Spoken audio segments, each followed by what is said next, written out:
Bom, bom dia. Em colaboração com o programa de pós-graduação em Economia e Desenvolvimento da Unifesp, o SEBRAP recebe hoje, com um enorme prazer, Pedro de Souza, mestre em Sociologia pelo IPERJ, doutor em Sociologia pela Universidade de Brasília. Desde 2009 é pesquisador da Diretoria de Estudos e Políticas Sociais do Instituto de Pesquisa Econômica Aplicada, o IPEA. Recebeu em 2017 o Prêmio Ampox de Melhor Tese em Ciências Sociais e o Prêmio CAPES de Melhor Tese em Sociologia, que foi publicada pela editora UCITEC, Uma História de Desigualdade, a Concentração de Renda entre os Ricos no Brasil, de 1926 a 2013.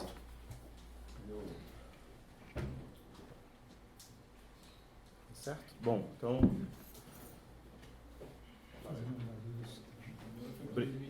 Beleza. Obrigado, Pedro. Obrigado a vocês, é um prazer enorme estar aqui. Muito obrigado pelo convite. Claro que vocês não precisam que eu fale da importância do SEBRAP, mas queria deixar registrado que sempre é legal fazer qualquer seminário, mas em alguns lugares é mais legal ainda, essa é uma das ocasiões. Vou tentar não falar muito, cada vez que eu apresento eu tiro alguns slides para ver se fica no tempo mais aceitável, mas por favor me interrompam também se a fome falar mais alto, se estiver muito entediante. O que eu vou apresentar aqui hoje, para começar, é uma história muito específica da desigualdade, um olhar muito específico sobre a desigualdade a partir do topo. Eu espero, se no final não convencer vocês de nada, talvez a única coisa que eu espero convencer vocês é que se a gente parte do princípio que a desigualdade é algo relevante, é ser estudado e conhecido, olhar para o topo é olhar para os ricos, talvez seja uma das coisas mais importantes que a gente pode fazer. Então, no mínimo, eu espero persuadir vocês disso. Quase todos os resultados que eu vou apresentar são coisas que eu comecei a trabalhar até antes da tese, mas que chegaram num formato mais decisivo com o livro da tese que saiu, depois com um artigo, mas que eu venho atualizando desde então. Os números, se vocês forem comparar, vocês vão ver que não são exatamente os mesmos, embora os padrões, realmente nada mudou, mas a gente vai refinando as estimativas com o tempo. Então, esses números específicos que eu vou usar são de um trabalho que eu estou fazendo com o Mark Morgan, de tentar estimar essas contas nacionais distributivas para o Brasil no longo prazo, né? Então, usando não só as informações de imposto de renda, PNAD, usar tudo que dá para usar para compatibilizar os números macro agregados com estatísticas distributivas, né? Eu vou passar meio rápido para cá, acho que talvez seja familiar para quase todo mundo aqui, mas é só um slide que eu gosto de passar pelo... Tá, a palavra sabedoria convencional, mas não tem nada de pejorativo nisso não, tá? Meio que assim, o estado do debate sobre desigualdade, pelo menos o debate empírico sobre desigualdade no Brasil, aí nesse último século. Até 1960 a gente tem quase nenhuma informação disponível, muito pouca coisa, então tinha um debate mais qualitativo do que quantitativo, propriamente dito. A partir dos censos de 60 e 70, o IBGE começa a coletar as informações sobre renda, nasce, digamos, a literatura no Brasil sobre o assunto, já com a polêmica imensa, porque foi o aumento da desigualdade na primeira década da ditadura, aí, que gerou uma baita controvérsia entre enfim, alguns personagens importantes, inclusive da academia brasileira. Mas de lá para cá, digamos assim, há muito consenso, né? Apesar dessa controvérsia sobre causas, de lá para cá há muito consenso sobre pelo menos padrões e explicações gerais. Eu gosto de botar essas citações do texto do Ricardo Paz de Barros, que esteve aqui recentemente, que é um texto de 2000 em que fala sobre o retrato de uma estabilidade inaceitável, que é a ideia de ir olhando para trás, ali de 70 para 2000, tem algumas mudanças, mas o que chama mais atenção seria uma estabilidade de um padrão de desigualdade muito alto. E aí de 2000 para 2015, meio que uma mudança, assim, um período aparentemente inédito de crescimento com a redistribuição de renda no Brasil, que foi amplamente discutido aí na academia, na imprensa nos últimos anos. A nova classe C, o plano real do Lula, né? O que não faltou foi slogans e alguns argumentos fortes a respeito. Eu, inclusive, escrevi coisas nessa linha também. Era o melhor dado que a gente tinha até aquele momento. Tudo indicava que isso estava acontecendo. Vocês vão ver que as minhas conclusões aqui vão ser um pouco na direção contrária, ou pelo menos na melhor das hipóteses, para matizar um pouco e mudar um pouco o diagnóstico do período. Mas em comum toda essa literatura tem assim, um uso de quase exclusivo de pesquisas do IBGE para avaliar a desigualdade de renda no Brasil. Virou-se o padrão de informação. O IBGE é uma baita instituição com pesquisas de excelente qualidade, então virou a fonte de dados, principalmente a PNAD, que é a pesquisa anual, virou a fonte de dados que a gente estava usando para quase tudo nesse assunto. De 2015 para cá tem quebra metodológica no caso do IBGE e, obviamente, para onde você olha no país tem crise, né? Então esse debate sobre desigualdade acabou ficando meio em segundo plano. Mas eu vou tentar voltar um pouco isso no final. O problema dessas pesquisas do IBGE, que não é um problema do IBGE, mas é um problema de pesquisa domiciliar, é que elas têm assim, algumas limitações extremamente bem documentadas, que valem para o Brasil, valem para os Estados Unidos, valem para quase todos os países do mundo, ou para todos os países do mundo que tem algum tipo de avaliação. Primeiro é que não dá para falar nada sobre o longo prazo, né? Bem ou mal, 1960 é logo ali, né? Não é, se você quer olhar assim, na visão geral de desigualdade no Brasil, você precisa de outros dados, porque não existe esse tipo de pesquisa regular antes disso. Mas, acima de tudo, tem uma coisa que você tem texto, assim, manual dos anos 30 já documentando, que é o fato de quando você bate na casa das pessoas para entrevistar e, entre outras coisas, você pergunta a renda, a informação que você tem para os mais ricos é de baixa qualidade. Tá? Isso está amplamente documentado, varia entre pesquisas, dependendo do desenho, da amostra e tal, mas o próprio pessoal do IBGE reconhece que é muito difícil você sortear um camarada muito rico, né? E quando você sorteia, inclusive, dá problema. Tem um caso aí da PNAD contínua de um trimestre que caiu um camarada que declarou renda de R$1 milhão e ligaram trocentas vezes para confirmar, o cara insistiu que ele ganhava R$1 milhão e isso estragou todas as estatísticas agregadas de salário, etc. do trimestre. Então mostra que essas pesquisas não são boas para isso. O pessoal do IBGE fala, é muito mais difícil entrar em um condomínio de luxo do que em uma casa, em uma favela ou uma comunidade pobre.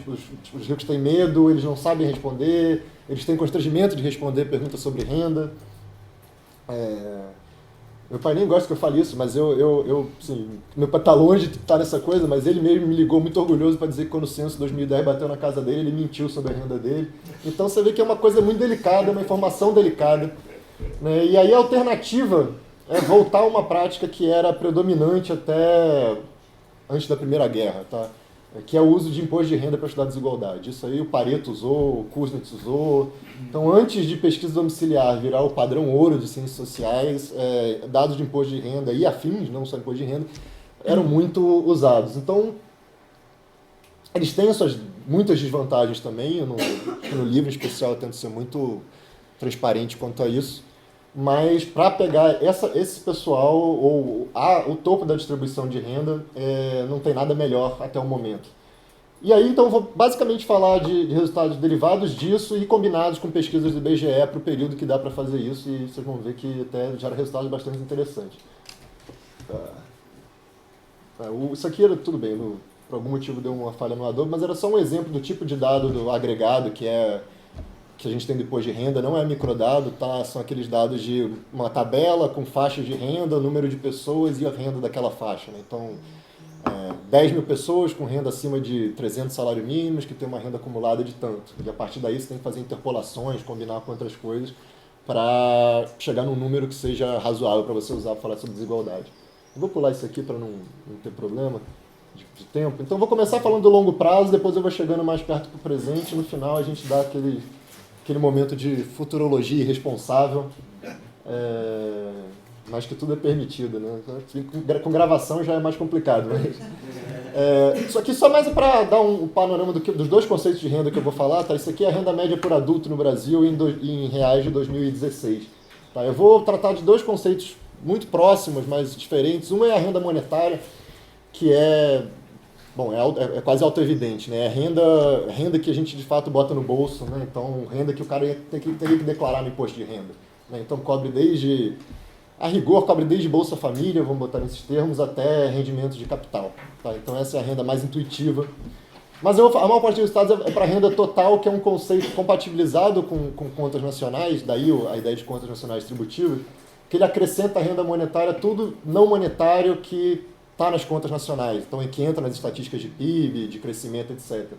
E aí tem coisas como aluguel imputado das famílias, se você mora num apartamento próprio, manual de contas nacionais mandava, você tem que imputar qual seria o valor que aquele, né, o rendimento não monetário que aquele imóvel está rendendo para o seu dono, tem algumas coisas do tipo lucros retidos em empresas que não são distribuídos para os acionistas, a gente tenta distribuir com alguns pressupostos fortes, etc.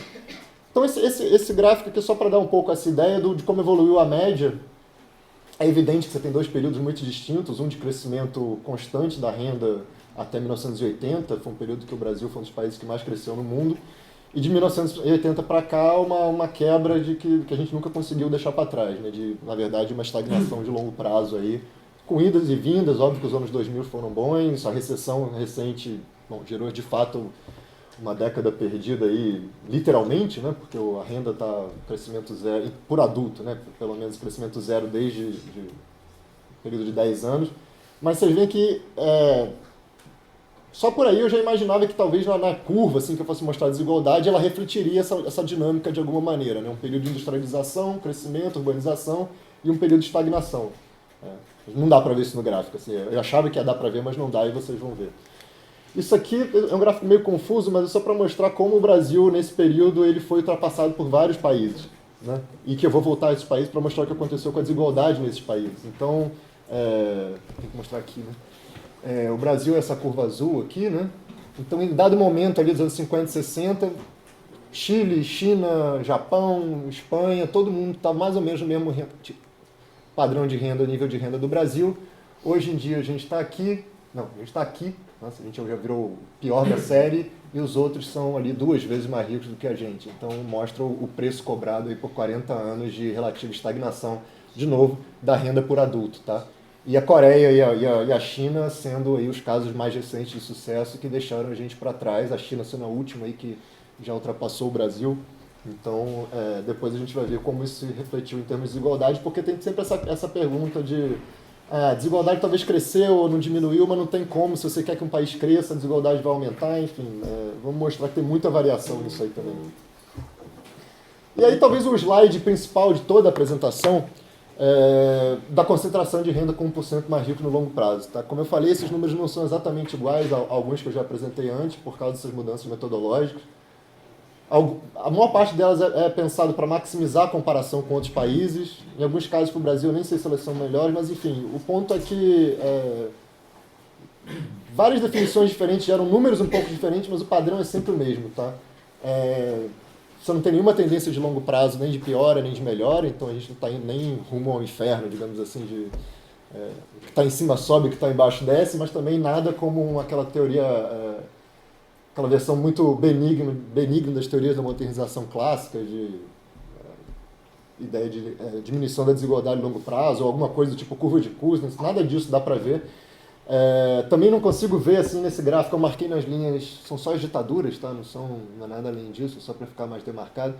Mas também não dá para ver nenhuma diferença, assim, se você pedir para um chinês olhar esse gráfico e falar, adivinha quando o Brasil estava crescendo e quando estava... estagnado, o cara vai olhar e falar, pô, não tem a menor ideia, não dá para inferir nada a partir daí. O que a gente vê são essas ondas mais ou menos bem delimitadas e que tem umas coincidências bastante marcantes com alguns momentos políticos do Brasil. E aí, em outros países, eu vou mostrar que acontece a mesma coisa. Assim, tem viradas e momentos chave da política nacional em vários lugares que são bastante notáveis. Você tem um aumento inicial durante o Estado Novo, bastante demarcado, especialmente no período da Segunda Guerra. Eu acho que essa combinação Estado Novo e Segunda Guerra explica perfeitamente isso. Redemocratização e, para mim, o fim da guerra também, sendo uma coisa muito importante, dão uma queda inicial da desigualdade, que aí sim, no período democrático, segue assim, digamos, teoria do eleitor mediano padrão, do tipo democracia e a desigualdade vindo para baixo. Um resultado mais surpreendente para mim da série toda assim, é o período que eu tenho mais dúvidas sobre explicações. Tem evidências adicionais que dão bastante sentido a isso, mas era algo que não era muito dito, pelo contrário. Se olha a literatura, a maior parte das pessoas, a partir disso tem muita evidência empírica, mas fala que o período ali do desenvolvimentismo, era de ouro, teria sido muito ruim para a distribuição de renda. E é possível que tenha sido para outros tipos de desigualdade, tá? Mas pelo menos para 1% mais rico houve uma queda prolongada. A distribuição funcional da renda também, o fator trabalho, tem o auge aí da importância dele nesse período, então são evidências adicionais que mostram que esses números fazem sentido. E o golpe de 64 sendo assim, um divisor de águas, um ponto de virada bem impressionante também. Claro que eu esperava ver, a literatura mostrava que tinha um aumento ali, mas eu não esperava ver um negócio tão bonitinho, tão claro, nesses primeiros 10 anos da ditadura, aí, até menos do que 10 anos, 8 a 10 anos, é uma reversão completa da tendência anterior.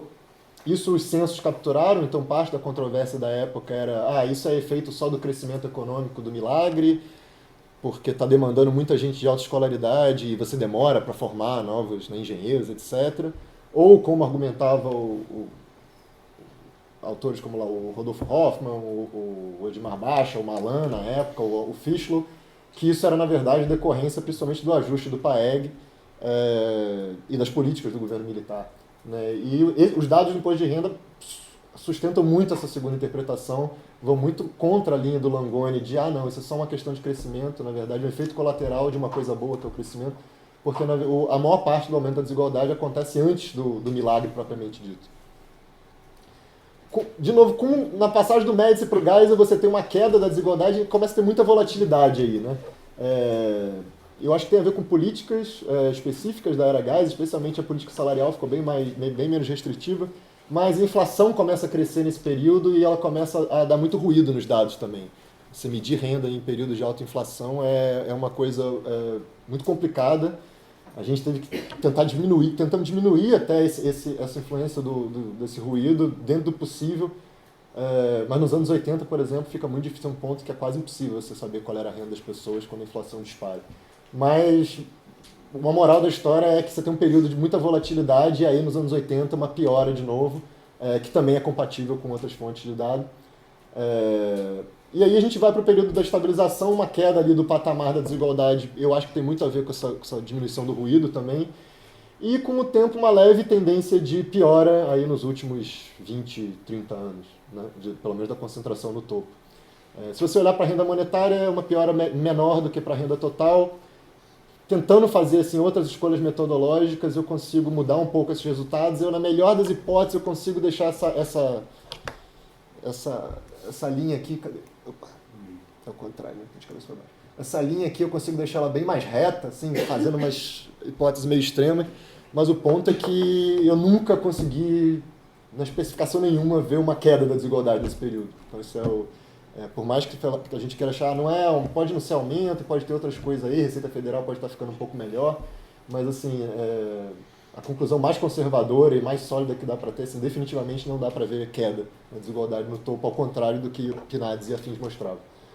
Eu vou falar mais sobre esse período recente mais adiante. Isso aqui é só um resumo do que eu falei, eu não vou perder muito tempo. Eu acho que tem uma correlação clara entre ditadura e desigualdade, e democracia, um pouco menos desigualdade, mas assim, ela não é tão nítida assim, eu não vejo uma relação causal tão... Eu acho que é um pouco mais complicado do que isso. A literatura em geral mostra que é mais complicado do que isso também.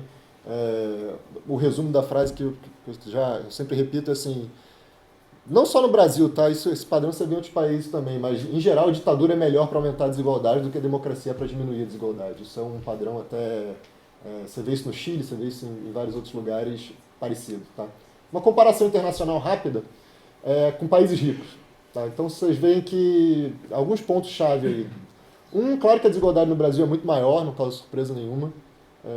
O ponto é que no início do século XX, esses países ricos, assim, o primeiro mundo que a gente idealiza, e os idealiza no bom sentido mesmo, que a gente aspira a se tornar, era uma invenção um pouco do pós-guerra, né? Assim, um pouco ou completamente do pós-guerra, porque quase todos os países eram muito desiguais, pelo menos até 1914, até a véspera da Primeira Guerra Mundial. Até a Suécia, por exemplo, eu não botei aí porque não tem o dado não é 100% comparável, mas até a Suécia, antes da Primeira Guerra, era um nível de desigualdade muito alto lá.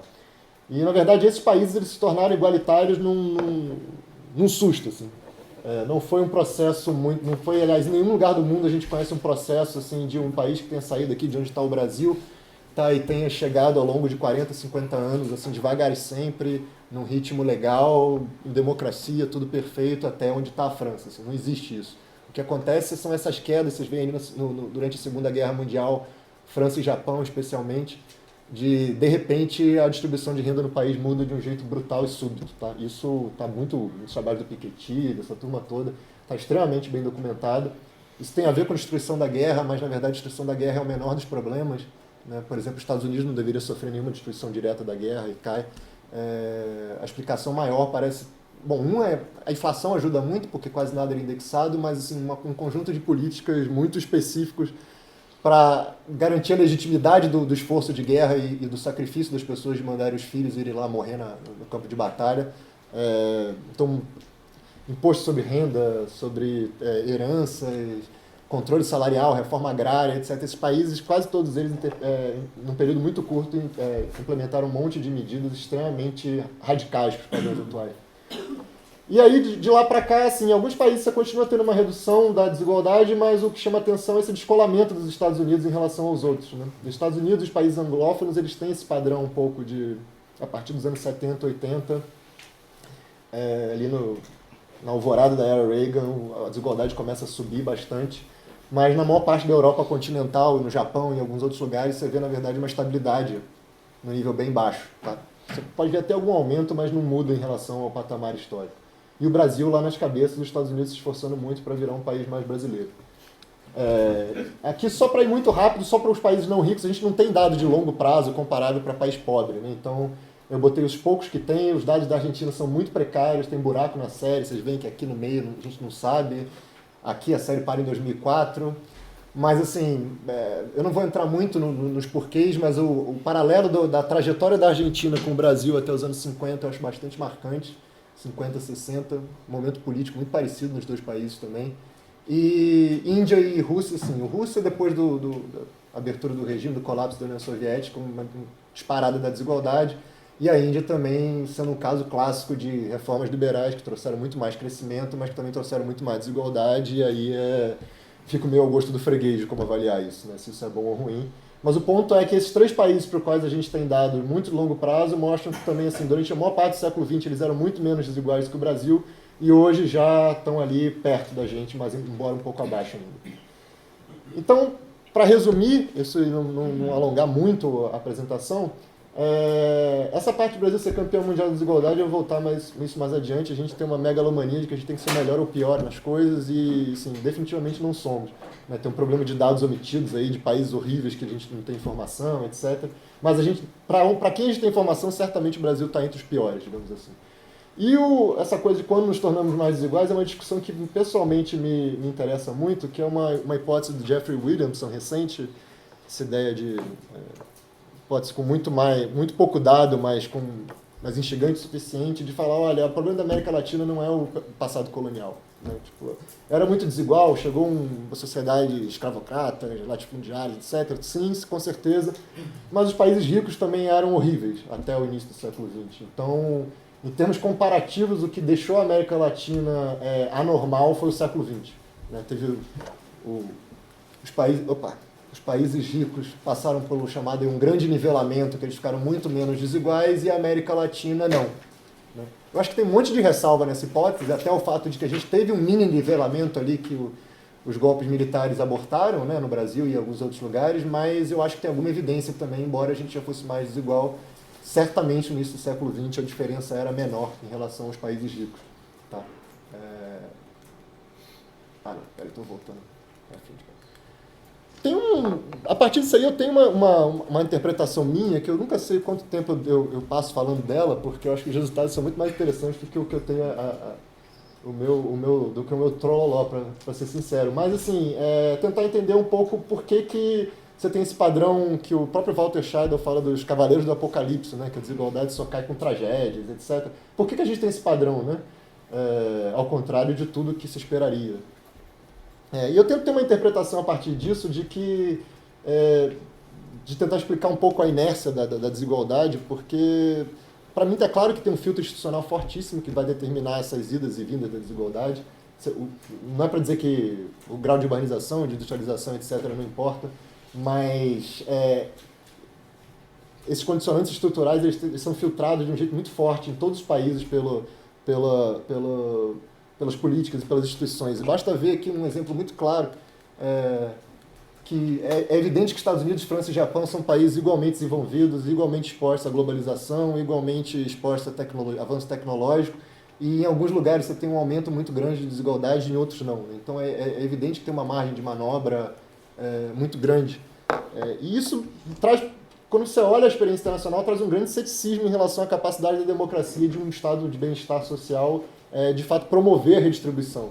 Né? Em alguns momentos eu fico pensando que o estado de bem-estar social ele é muito mais uma conquista de lugares poucos desiguais do que uma conquista de sociedades desiguais para se tornarem menos desiguais.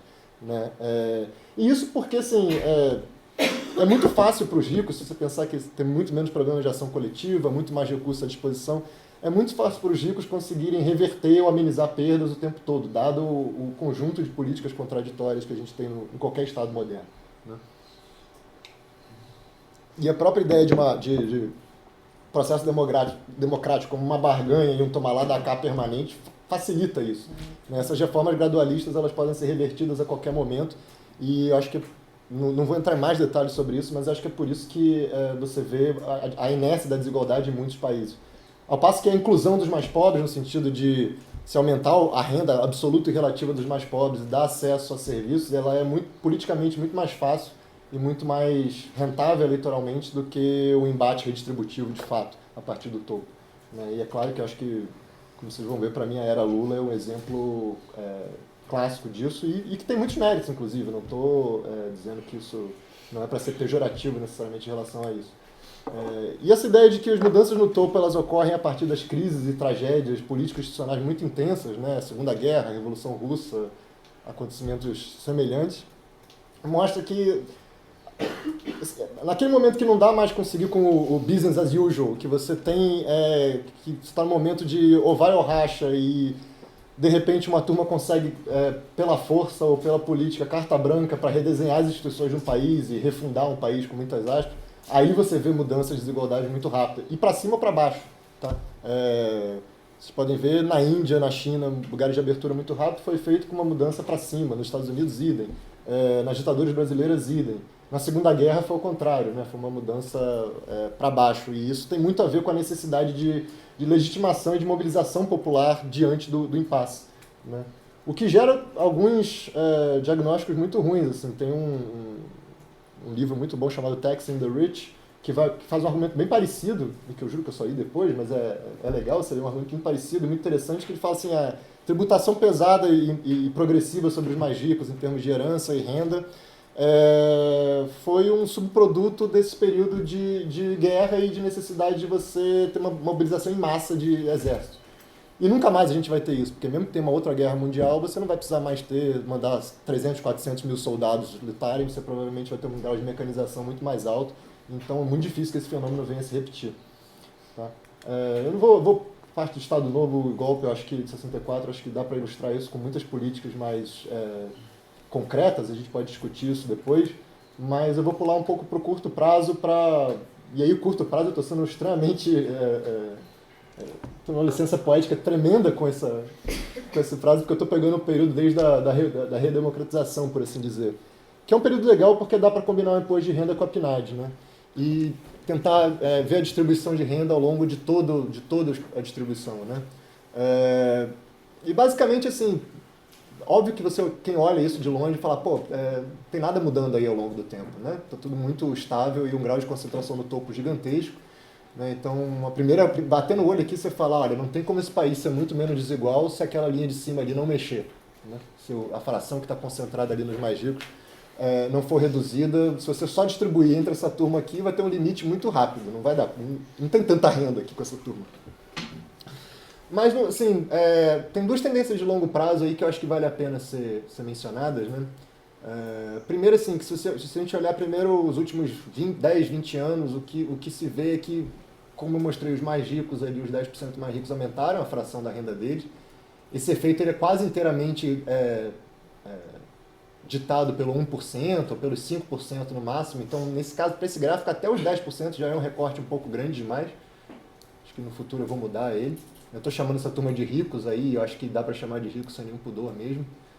Ao mesmo tempo, os 50% mais pobres também tem um aumento da renda, tá? Porque é claro que essa escala está tão grande e essa turma ganha tão pouco da renda nacional que parece que nada mudou aqui. Mas se você olha os números exatos, você tem um aumento ali no pior momento de alguma coisa em torno de 7, 8% da renda total e no auge aqui, sei lá, 2013, 14, alguma coisa assim, chega a quase 14%.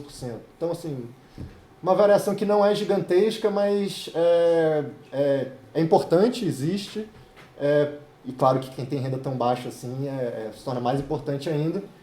E claro, se os dois extremos ganharam, ou pelo menos se mantiveram e ganharam um pouco, quem mais foi perdeu em termos relativos, aí tá sempre em termos relativos, foram esses 40% intermediários que com muita generosidade, eu estou chamando ali de classe média, mas é uma classe média no sentido realmente só estatístico mesmo da palavra.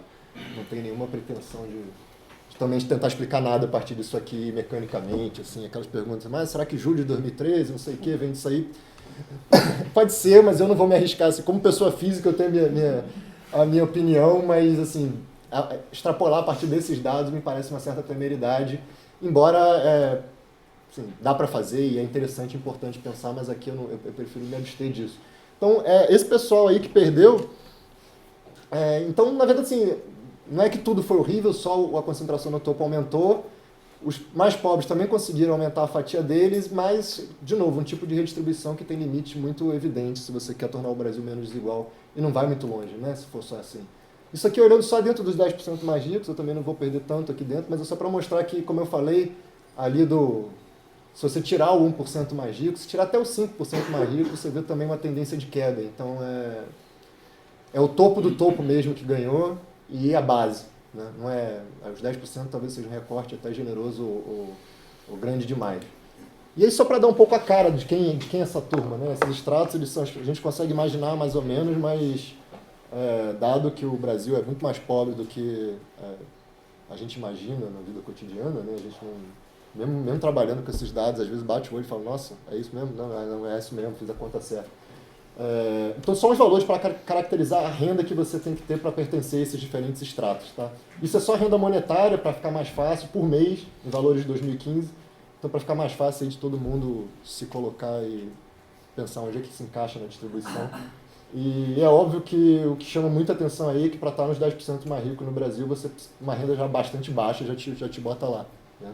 E eu acho que isso, o Arminio falou disso aqui, né, quando ele veio, que a própria desigualdade se tornando um obstáculo à reformas, eu acho que isso aí é um exemplo muito grande. Né? Assim, os grupos que em outros países tiveram um efeito político e uma atuação política que promoveu grande redistribuição, no Brasil essa turma está muito perto do topo também, porque o Brasil é um país muito pobre e tem muitos pobres. Então, 3.700 já te bota nos 10% mais ricos, são os 14 milhões de pessoas. Tem que atualizar esses números porque tem crescimento populacional aí, mas 14 milhões, né? É uma renda muito baixa, ninguém vai se sentir particularmente rico com esse dinheiro. Né? Com 1% mais rico já é uma boa renda aí de 18 mil e tantos reais por mês, já são 1.400.000 pessoas, 1.500.000 pessoas. No 0,1% mais rico, aí sim a gente já está falando de algo que todo mundo é capaz de identificar como uma belíssima renda de 68 mil. Eu não conheço ninguém que esteja aí, mas... inclusive porque no caso de casais, por exemplo, se alguém tiver dúvida, assim, no caso de casais em que um trabalha e o outro não, então um tem renda, ou um trabalha, tem empresa ou rendimentos, etc., mas o outro não, que é muito comum para casais mais velhos, que em geral a mulher é dona de casa e tal, o que a gente faz no nosso procedimento é, até onde a gente consegue identificar nos dados, a gente divide a renda por 2, né, considerando que é meio a meio ali. Então, isso só reforça quanto uma renda realmente muito alta. Eu não botei esses números aqui, mas essa renda dos mais ricos no Brasil são tão ricos quanto os mais ricos de países europeus. Né? Quando você considera poder de compra, paridade de poder de compra, etc. Né? Dado que o Brasil hoje tem a renda per capita dos Estados Unidos na Segunda Guerra, né, mostra que tem um problema de desigualdade aí bastante delimitado. O Gini, que eu só vou mostrar aqui, eu já gostei mais do Gini, ele enfim, tem méritos, mas eu acho que não tem muito sentido intrínseco mesmo, mas só para comparar com a PNAD, porque o grande debate dos anos 2000 foi muito a partir do Gini e da PNAD. Né? Se olhar a PNAD, essa linha reta aqui, né? Queda da desigualdade assim, fenomenal, que começa... Quando você olha per capita não, mas quando você olha por adulto, ela vem desde os anos 90. A renda do trabalho já começou nos anos 90 a diminuir a desigualdade. A domiciliar per capita acelerou a partir de 2000. Uma queda aqui acho que dá... Eu já fiz essa conta, mas é uma coisa de 17%, sei lá, de 95 para 2015. Se pegar 2001 também dá alguma coisa em torno de 14%. Então é uma trajetória muito impressionante, assim, que a gente jamais tinha visto de fato e que, dado que a partir de 2003 para frente a renda começou a aumentar muito, era plenamente justificado todo o entusiasmo que a gente teve na época, que eu tive na época, escrevi muita coisa sobre isso, principalmente logo que eu cheguei no IPEA e tal, era realmente uma coisa que a gente saiu do momento da estabilidade inaceitável para, de repente, 10 anos depois estar acontecendo aqui. Esse negócio parecia que estava tudo dando muito certo mesmo. Né? O que acontece quando a gente combina, na verdade, os dados da PNAD com o imposto de renda é que aquilo ali, isso aqui muda muito, né? São as duas curvas de cima.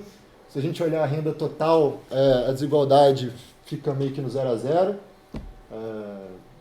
Dependendo do ano que você pega como referência, ela aumentou um pouquinho, caiu um pouquinho, mas assim, dá para ver que está esse ponto 62 aqui está meio que organizando todo essa linha, não tem nenhuma mudança. Então, por essa métrica aí, realmente não houve queda do Gini nenhum.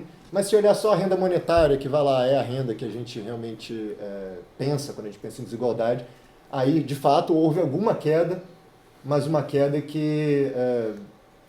bom, só ver essa diferença das duas linhas para ver que é uma queda que é muito mais modesta do que que a gente achava que era. Né? Alguma coisa, então, na melhor das hipóteses, dependendo do período que você pega, a queda é metade do que a gente vê na PNAD.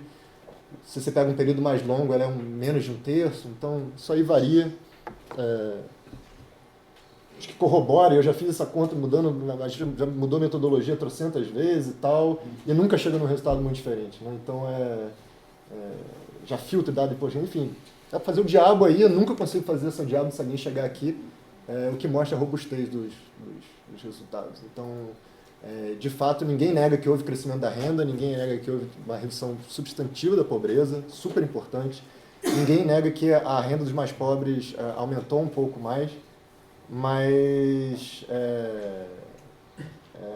de desigualdade como um todo, realmente a permanência da concentração no topo freou esse processo e não houve essa beleza toda que a gente achou.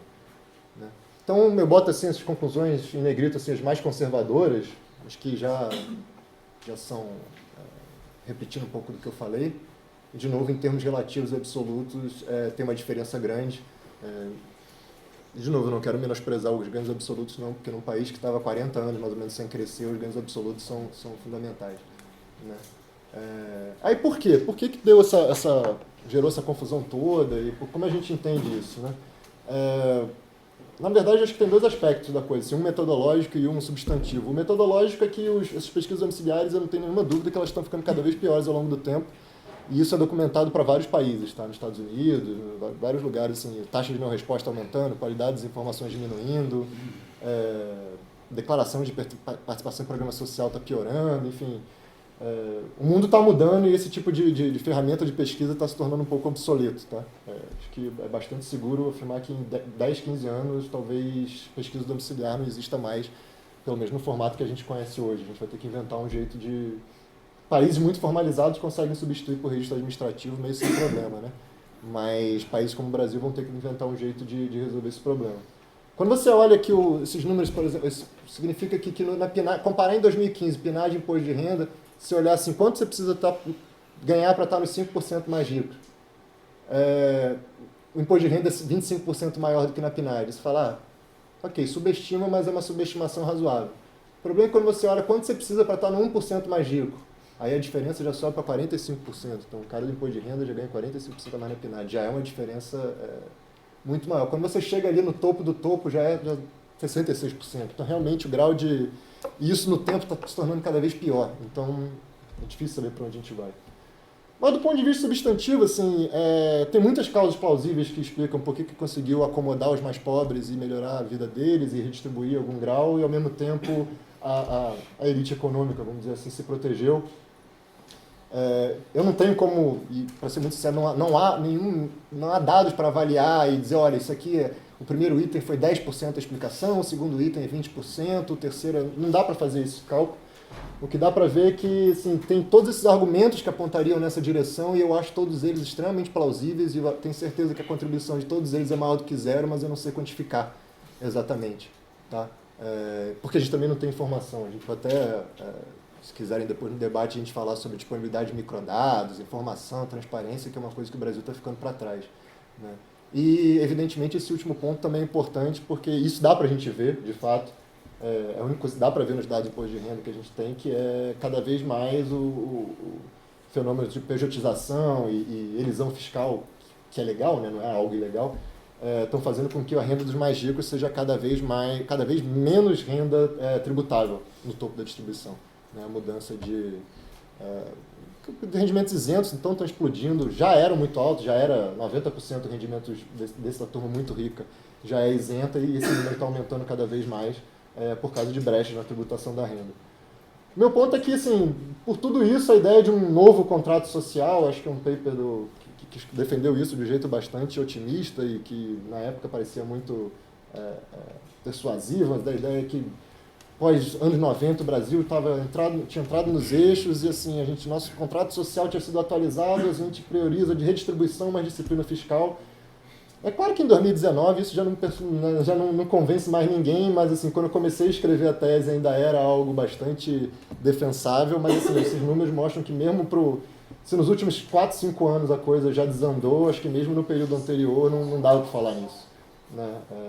Na verdade, a gente conseguiu uma acomodação favorecida por um momento de crescimento bom e raro, né? E a gente voltou para o normal agora, né? Eu mostrei muito rápido no início, porque estou ficando cada vez mais cioso do tempo, mas os países que se deram bem, né? Porque, principalmente na época da ditadura, teve esse debate, assim, se você cresce muito rápido, a sua desigualdade vai aumentar, não tem jeito, né? E aí as pessoas falam, se comparar a desigualdade no Brasil e na França, é fácil, porque a França já é rica, né? Não é um país que está crescendo muito, já é rico, eles conseguiram chegar lá, a gente tem que chegar lá ainda, então temos que crescer. Todos esses países do gráfico aí, eles, como eu mostrei lá em 1950, 60, eles eram tão pobres quanto o Brasil, ou muito mais pobres, né? No caso da China, muito mais pobre até anteontem quase, né? E o que aconteceu com a desigualdade deles, ou como é a desigualdade neles recente, né? Uma pena que para eles a gente não tem essa série histórica tão grande para ver. Para o Japão eu já mostrei que o Japão está muito menos igual do que o Brasil. Mas vamos lá, assim, na verdade, assim como entre países ricos você tem muita heterogeneidade de trajetória e de nível de desigualdade, nos países pobres que cresceram, né? Nunca sei qual é o termo adequado, se é país em desenvolvimento, se é país pobre, o país que se deu bem, eu não sei, tem que criar um acrônimo bem marqueteiro aí para falar dessa turma. Mas, assim, é evidente que tem uma heterogeneidade de níveis e trajetórias da desigualdade brutal também. O Chile começou a crescer e deslanchou muito, principalmente depois da redemocratização, ali em 90, que é quando começam esses dados.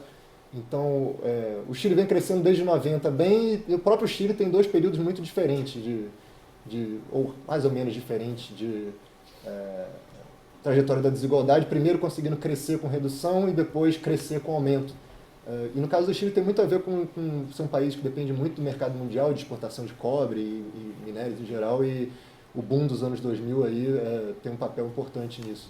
Mas é um país latino-americano clássico, assim, é um país que não está tão diferente do Brasil, as retas são muito parecidas, eles são menos desiguais, mas não é nada assim que você também sinta, não é uma diferença, você fala uma ordem de magnitude diferente. Então é um país aqui muito desigual, que está conseguindo crescer, mas que não tem um comportamento muito igualitário. Os outros têm um nível de desigualdade muito mais baixo, todos saindo de um patamar incrivelmente baixo ali, no final dos anos 80, meados do final dos anos 80. China e Coreia com aumento da desigualdade, no caso da China mais pronunciado. Eu, sinceramente, se pedir para explicar em detalhes o que isso aqui aconteceu, eu não sei explicar. Obviamente tem a ver com o crescimento rápido e a abertura da economia chinesa, mas eu teria que reler o paper, porque entender as políticas de fato que aconteceram por trás. É surpreendente essa estabilização e uma quedinha no final, no pós-crise aí. Mas, de todo modo, assim, um aumento que é um aumento relevante, importante da desigualdade lá, mas que está numa ordem de grandeza muito menor do que a nossa, né? E mais ainda vale para a Coreia do Sul, né? Também continuam sendo países bastante igualitários, com alguma tendência de aumento. E a Espanha, que como também tem um nível de renda per capita hoje muito parecido com o da Coreia, aí sim praticamente uma linha reta, uma leve tendência no final também, mas de um patamar muito baixo.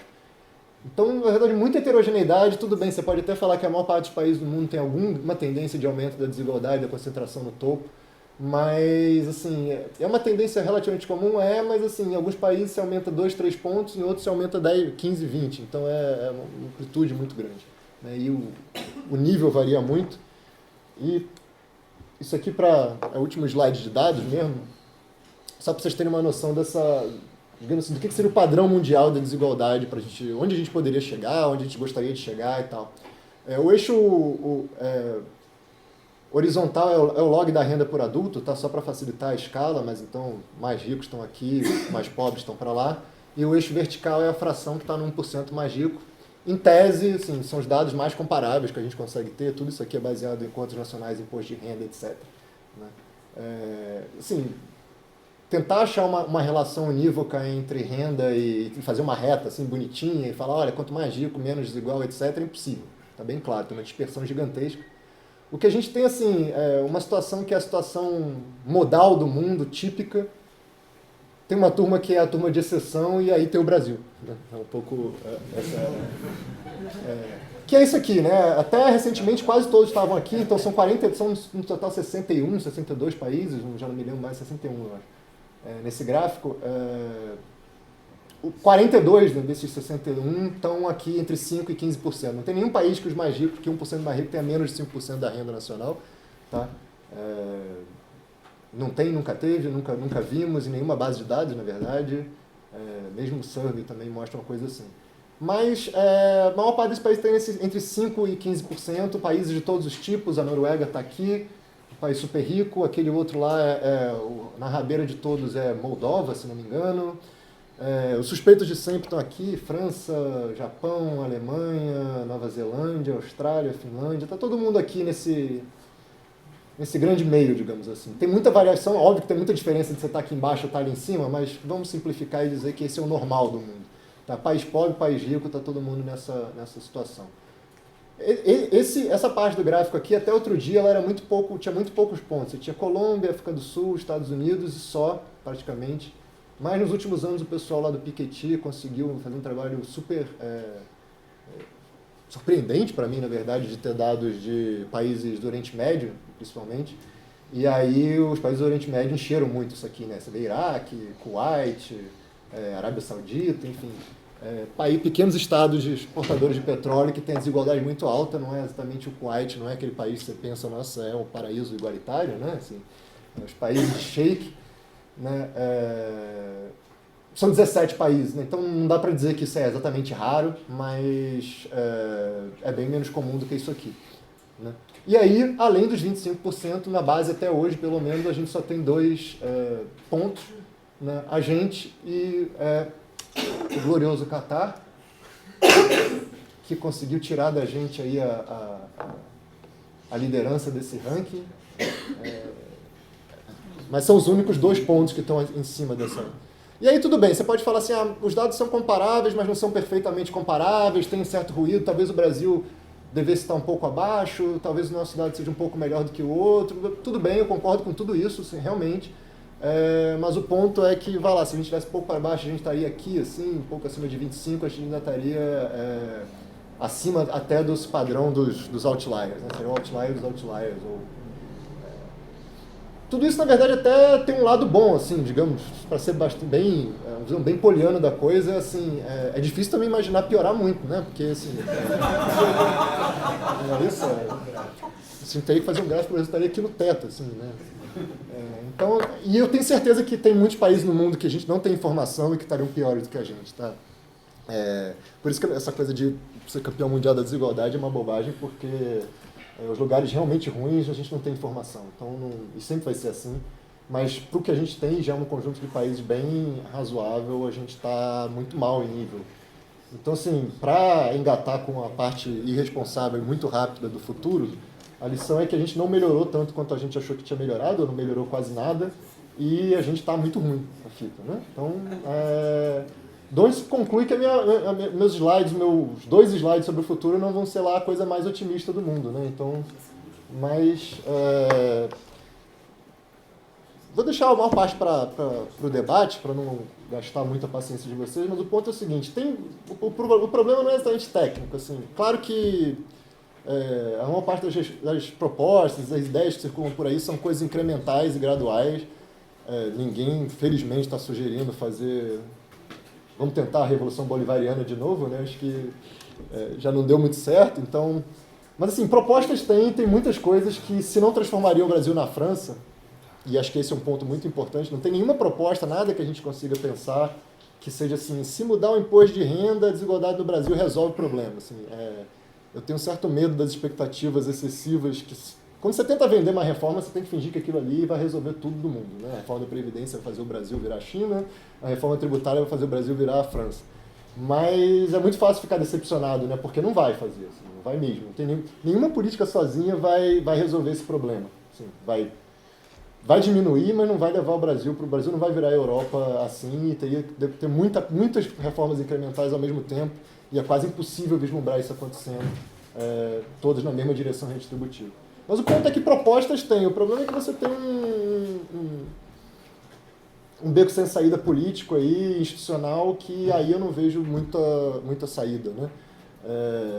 A própria desigualdade emperra reformas, isso é uma coisa que o Arminio falou, e um exemplo que até dei ontem, que em uma dada eleição, houve uma proposta de reforma do imposto de renda, que eu não me lembro se foi feita pela CUT, em parceria com o PT, eu não lembro o que era, mas era uma proposta que, quando você sentava e fazia o cálculo, ela piorava o imposto de renda. Né? Quer dizer, os mais ricos iam pagar menos do que pagam hoje, porque era tentativa de aliviar para o que seria uma certa classe média, mas essa classe média está tão perto do topo que, ao aliviar para ela, você acabava aliviando para o topo também. Então, a própria desigualdade, ela emperra, assim, é difícil mesmo, não é... Por mais que um partido ou qualquer presidente que assuma que fale, vou reduzir a desigualdade, construir uma coalizão que apoie isso num país como o Brasil é muito difícil, muito difícil. Né? E ainda mais você tendo que fazer reformas na mesma direção em várias frentes diferentes, aí quase tudo no Brasil você respira já cai numa crise federativa, né? Então isso também seria a mesma coisa. E óbvio que, como os países ricos resolveram esse problema, foi com um choque externo, uma crise, ou uma catástrofe, uma guerra, que, convenhamos, não é nada que ninguém deseje. Pode dar muito errado, às vezes a Venezuela aí está um belíssimo exemplo de como pode dar muito errado. Então é muito difícil você ser otimista quanto acho que por incrível que pareça, é mais fácil ser otimista quanto à capacidade do país crescer do que de reduzir a desigualdade. Então acho que, para terminar, e agradecer muito a paciência de vocês, porque... realmente, ainda mais perigosamente se aproximando da hora do almoço, eu acho que daria para vislumbrar dois cenários, assim, um pessimista e um otimista. Tá? O otimista, que eu acho muito mais provável, e na verdade é o que está mais ou menos acontecendo, e provavelmente vai continuar acontecendo, que poderia, assim, dada a conjuntura atual, a gente poderia resumir como um certo elogio do Centrão. Tá? Assim como vai barrar qualquer tentativa de melhorar muitas coisas, provavelmente vai barrar qualquer tentativa de piorar muitas coisas. A gente tem vários exemplos disso na reforma da Previdência recente. Os piores pontos, mais problemáticos, não só o Centrão aí, eu estou forçando a barra, é claro que a oposição teve um papel bastante importante, mas entra no Congresso e sai de lá diferente e realmente, provavelmente um jogo de soma zero em que fica patinando no mesmo patamar. Eu acho que é a previsão mais plausível para o futuro, digamos assim, 2030. Né? 2030, a gente, se conseguir tirar a cabeça debaixo d'água, a gente olha e pensa de novo se as coisas estão melhores. Né? E também é um palpite bem fácil, tá? Porque qualquer país do mundo, se você falar assim, qual o seu palpite para a desigualdade nesse país daqui a 10 anos, se você falar nada vai mudar, é sempre a aposta vencedora, porque tem uma inércia muito grande. O que poderia mudar seria, digamos assim, um 64 Redux, de um novo PAEG, no sentido de um ajuste autoritário e imposto sem precisar se legitimar pelo voto, digamos assim, e que fale assim, vamos fazer o país crescer porque a gente vai tornar os investimentos muito mais atrativos, os retornos ao capital muito mais atrativos e jogar a conta no lombo aí da grande massa da população. Isso poderia piorar com a situação no topo, claro, né? Piorou uma vez, poderia acontecer de novo, mas assim, em condições normais que a gente ainda se encontra e que eu acredito que tenho bastante certeza que a gente vai continuar dentro delas, é muito difícil vislumbrar isso no papel. Você não vê nem ninguém explicitamente defendendo esse tipo de coisa. No Brasil você tem que falar ainda, né? Nunca dá para ser taxativo. Então, ainda, mas assim, você nunca vê ninguém defendendo e politicamente não passa. Assim, né? E todo mundo sabe disso, você ainda precisa do voto das pessoas para ganhar a eleição. Então, o palpite mais razoável me parece ser que a gente vai ficar na mesma. Talvez... os indicadores mais recentes mostram que tem uma piora aí nesse auge da crise, da recessão, isso aí provavelmente vai ser verificado, mas assim, quando as coisas melhorarem, e em algum momento tem que melhorar, provavelmente isso vai voltar para a média, e de qualquer maneira as variações não são tão grandes quanto em outros momentos da história. Então acho que assim, para terminar numa nota meio pessimista, quando junta assim, a inclinação de personalidade com a conjuntura ruim, aí é realmente o pessimismo estado bruto, mas provavelmente a gente vai ficar na mesma e acho difícil vislumbrar grande mudança na desigualdade, pelo menos aí nos próximos 10, 15 anos. Gente, era isso que eu tinha para falar. Desculpa pela extensão. Obrigado.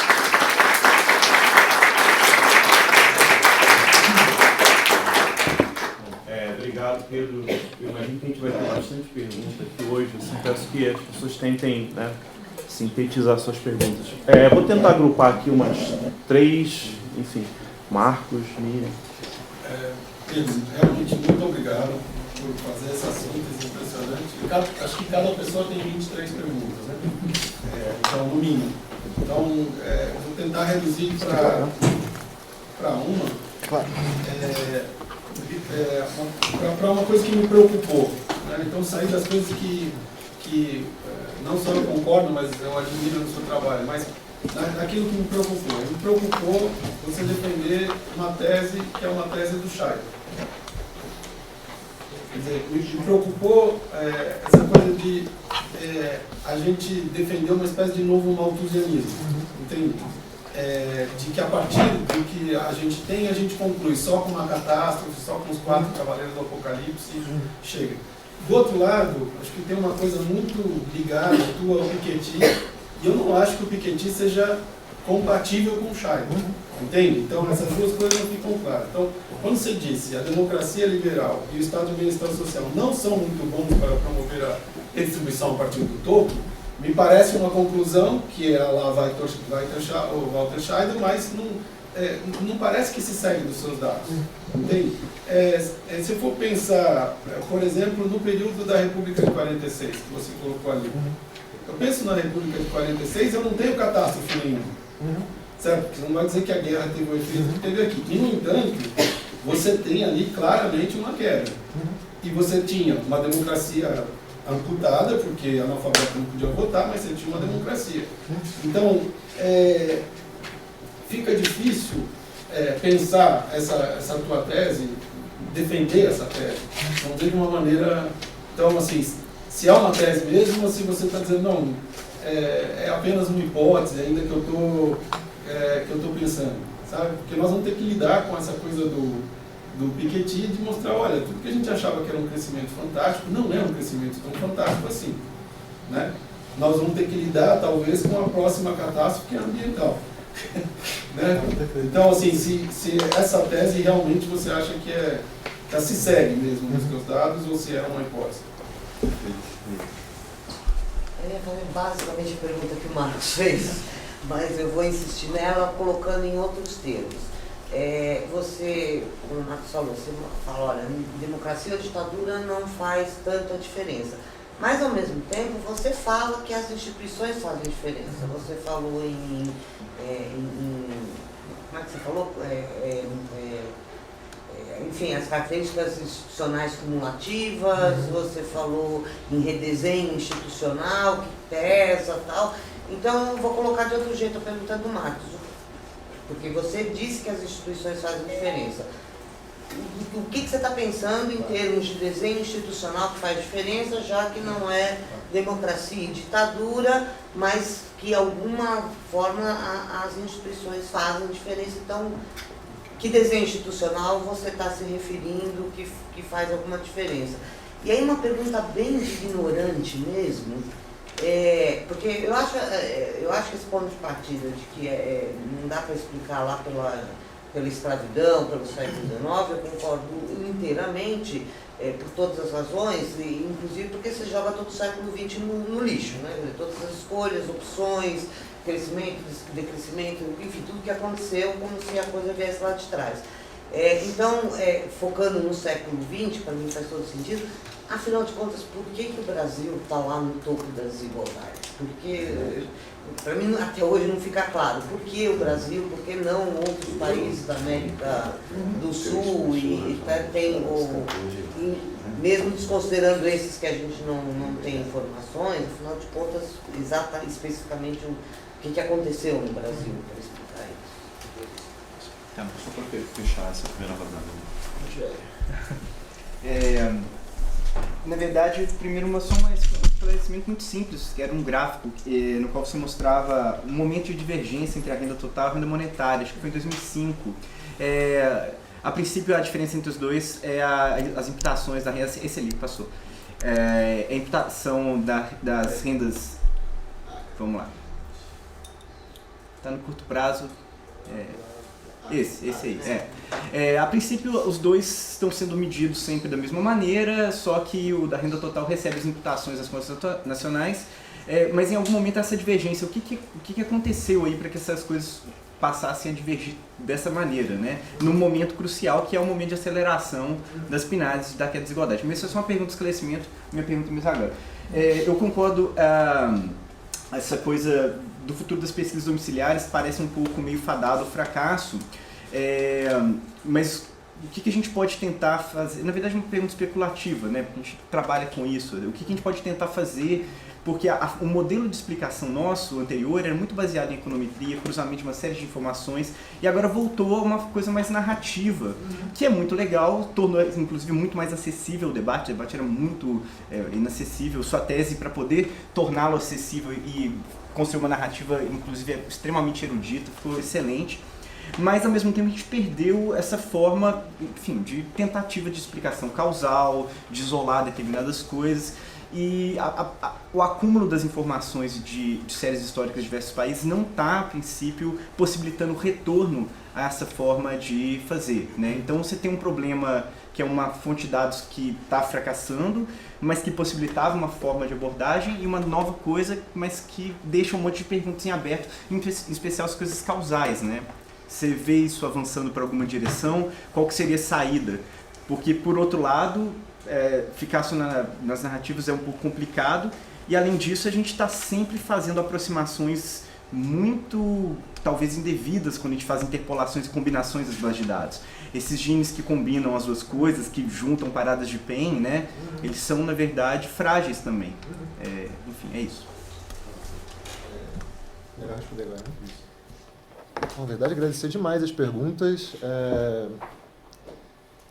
Vamos lá. Em relação à coisa toda do Shadow, até é engraçado, assim, né? Às vezes foram umas luzinhas acendendo quando eu estava escrevendo ainda. Na verdade, o livro do Shadow até saiu depois, eu nem cito ele no livro porque eu não tinha lido mesmo na época. Mas, na verdade, ele foi assim, uma formulação mais radical, digamos assim. E acho que, para fins de apresentação, acabo exagerando um pouco nas tintas, é claro. Mas esses indícios, assim, alguns reconhecimentos de que...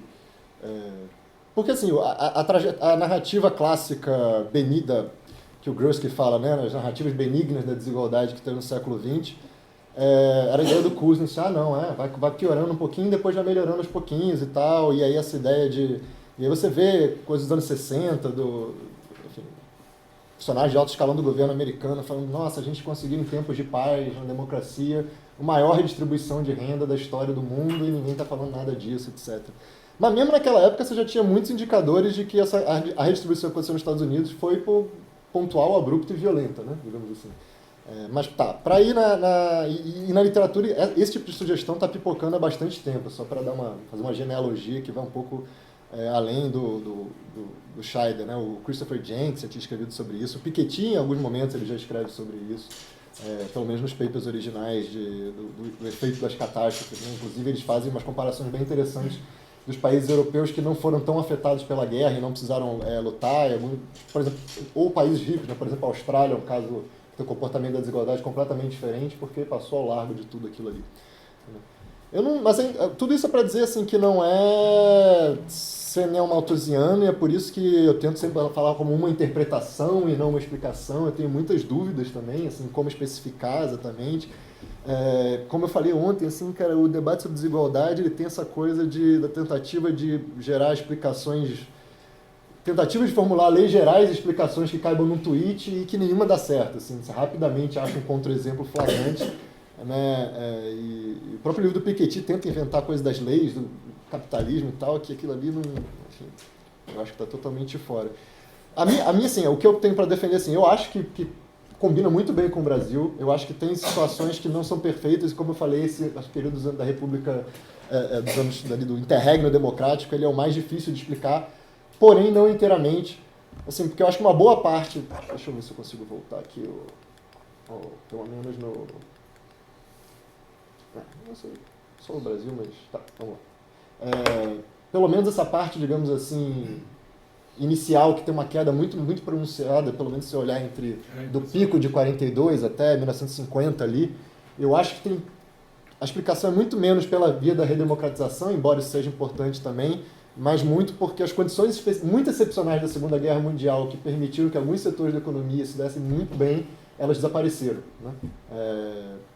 A indústria brasileira, o setor de manufatura, teve um boom muito temporário, que estava fadado a acabar de qualquer maneira, porque de repente conseguiu acessar novos mercados que não era competitivo antes, mas lugares que importavam dos Estados Unidos, da Inglaterra, e óbvio, por causa da guerra, isso não foi mais viável, então o Brasil começou a suprir de exportações esses mercados, e ao mesmo tempo a competição interna foi muito menor, porque a gente não estava conseguindo importar. Então, e aí o regime facilitou muito essa acumulação no setor industrial nesse período, né? Assim, inclusive com suspensão de direitos trabalhistas e uma série de medidas de economia de guerra que, na verdade, era para maximizar os retornos desses setores na época.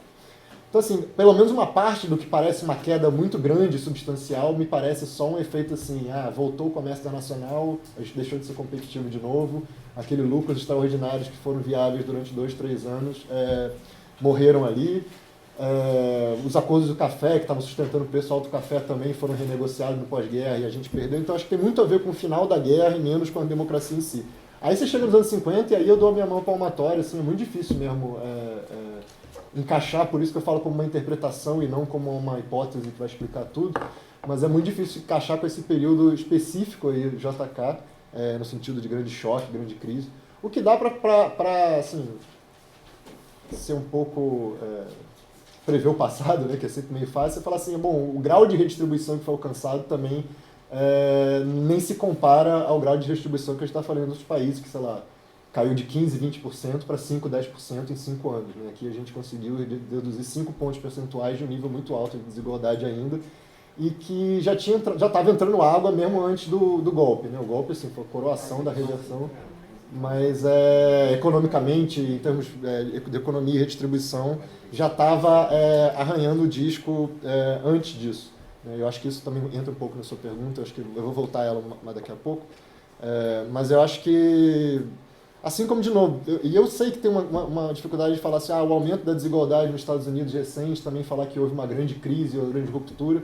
Houve, claro, assim, uma era Reagan, Thatcher, que é muito diferente do que veio antes, e era uma crise, e percebido pelos contemporâneos lá como uma crise, mas nem se compara com uma guerra, né? Não se compara. Então são pontos fora, então por isso que eu acho que é uma interpretação que dá sentido a muitos dos dados, mas eu sou o primeiro a admitir que tem casos difíceis de explicar, mas eu acho que, assim, para a maior parte dos países, ela explica o fato de que quando você consegue ver países que reduziram a desigualdade em tempos de democracia e tudo bonito, na Europa mesmo, na pós-guerra, você tem alguns exemplos, mas você vê assim, quanto o país avançou no período de paz e quanto ele avançou no período de exceção, qualquer ponto.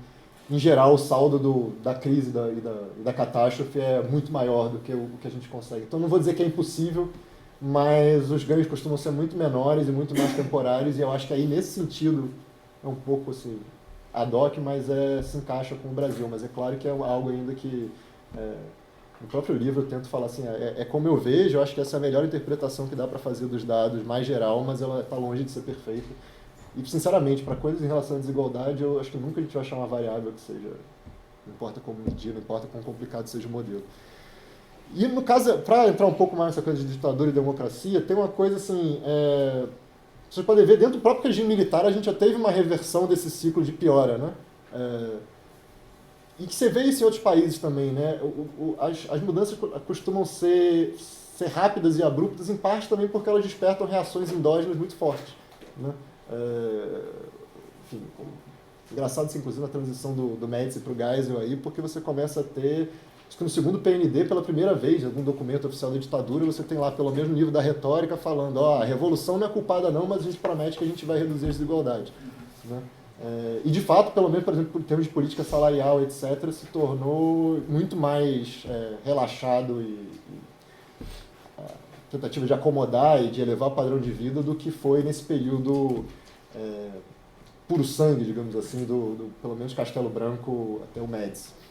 Então, ali dentro mesmo já teve reações e necessidade de manter uma grau de legitimidade do regime, depois das eleições de 74, MDB, etc., e própria necessidade do governo de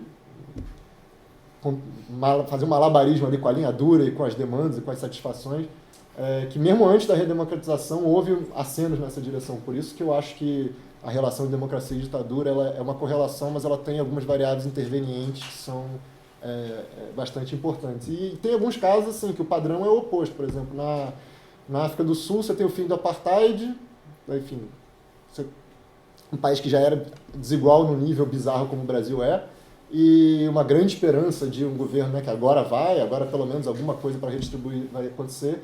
E desde que terminou o apartheid lá, a desigualdade mesmo nas PNAD sul-africanas, não precisa nem usar imposto de renda, ela está aumentando sem parar. 30 anos lá do Congresso Nacional Africano no poder e a desigualdade só aumenta sem parar. E algo assim que não seria... também não é difícil falar que a culpa é da democracia especificamente, mas eu acho que só que o ponto é que tem outras variáveis aí no meio. Por isso que eu acho que os efeitos não são simétricos. Acho que esse é o argumento. Assim, a ditadura, em geral, você vê no Chile, na Alemanha nazista, etc., tem um efeito, um sucesso muito maior em aumentar rápido a desigualdade do que a democracia em diminuir. Por que a gente está no topo, então? É assim, a pergunta de $1 milhão. Eu, para ser meio assim, já achava assim, quando eu estava escrevendo, desde imaginar a tese ainda, já com os prazos ali no pescoço, pensei assim, eu estou sendo ambicioso demais para tudo. E a ideia é assim, o que dá para explicar, o que eu consigo ver e tem evidências e dá algum sentido é tentar explicar essas idas e vindas, né? Essas variações em torno de um patamar que é muito alto. O que é o patamar muito alto, eu vou, por enquanto, comprar totalmente as explicações canônicas de fato, a gente entra num país que, enfim, herança escravocrata, que não preciso nem entrar nela, porque a gente minimiza muito até hoje na vida cotidiana o impacto que isso teve no desenvolvimento do país. Você tem investimentos em educação extremamente tardio, quer dizer, esse período do Estado Novo, da Era Vargas, você tem até queda na taxa de matrícula de escola pública, investimentos muito baixos, desigualdade, a distribuição de terra nunca foi alterada, enfim, todos os fatores estruturais bem conhecidos na literatura de educação, tipo de tecnologia implantada, forma de industrialização, eu sou assim, todo ouvidos para isso. Eu acho que explica muito o nosso ponto de partida muito alto, e a partir daí eu tentei explicar só por que as variações não levaram a uma quebra desse ponto, né? E sim, então a ideia é que você tem desenhos institucionais que estão replicando isso ao longo do tempo. Eu concordo que eu devia ter entrado aqui mais em exemplos e casos concretos do que eu tenho em mente, é que realmente não deu tempo, mas o que eu penso assim, que na verdade assim, a forma do regime é só talvez o nível mais geral de definir a questão, né? Então, o exemplo do golpe, de mudanças institucionais que a ditadura de 64 trouxe é o exemplo mais claro de todos, né? Você teve, e aí num resumo bastante grosseiro da ópera, você teve um grupo que assumiu o poder na base da força do porrete e que conseguiu, totalmente dependente da legitimação pelo voto, né, dado o perigo de balbúrdia, e que tinha um diagnóstico basicamente assim, o crescimento volta se a gente aumentar a lucratividade do capital e se a gente conter a inflação que está por excesso de demanda porque os salários estão altos demais, né? Vamos resumir de um jeito muito grosseiro assim. E implementou um plano que seguiu essa linha em N dimensões, não foi só a política salarial, que é o caso mais clássico dos salários estarem sistematicamente subestimados ao longo do tempo, né? Tem até a entrevista recente aí do Delfim, né, dele dizendo como é que ele fazia para alterar lá o índice de preços para subestimar e os reajustes serem muito baixos, né? Mas em N outras dimensões, da concentração bancária até do estímulo à concentração bancária que a ditadura deu a partir principalmente do final dos anos 70,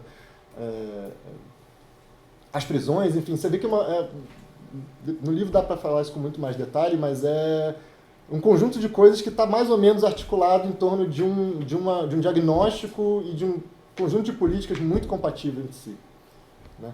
E em qualquer regime democrático é muito impossível, é muito pouco provável você conseguir fazer tantas reformas tão consistentes entre si ao mesmo tempo, né? E aí o contraponto com os anos 2000 eu acho super instrutivo, do tipo, você tem um governo que tem de fato um objetivo, ou mesmo no momento da redemocratização, quer dizer, você tem, até para ser uma coisa menos controversa, tem uma mudança ali no final dos anos 80, redemocratiza, tem uma Constituição que é incrivelmente progressista em vários aspectos, né?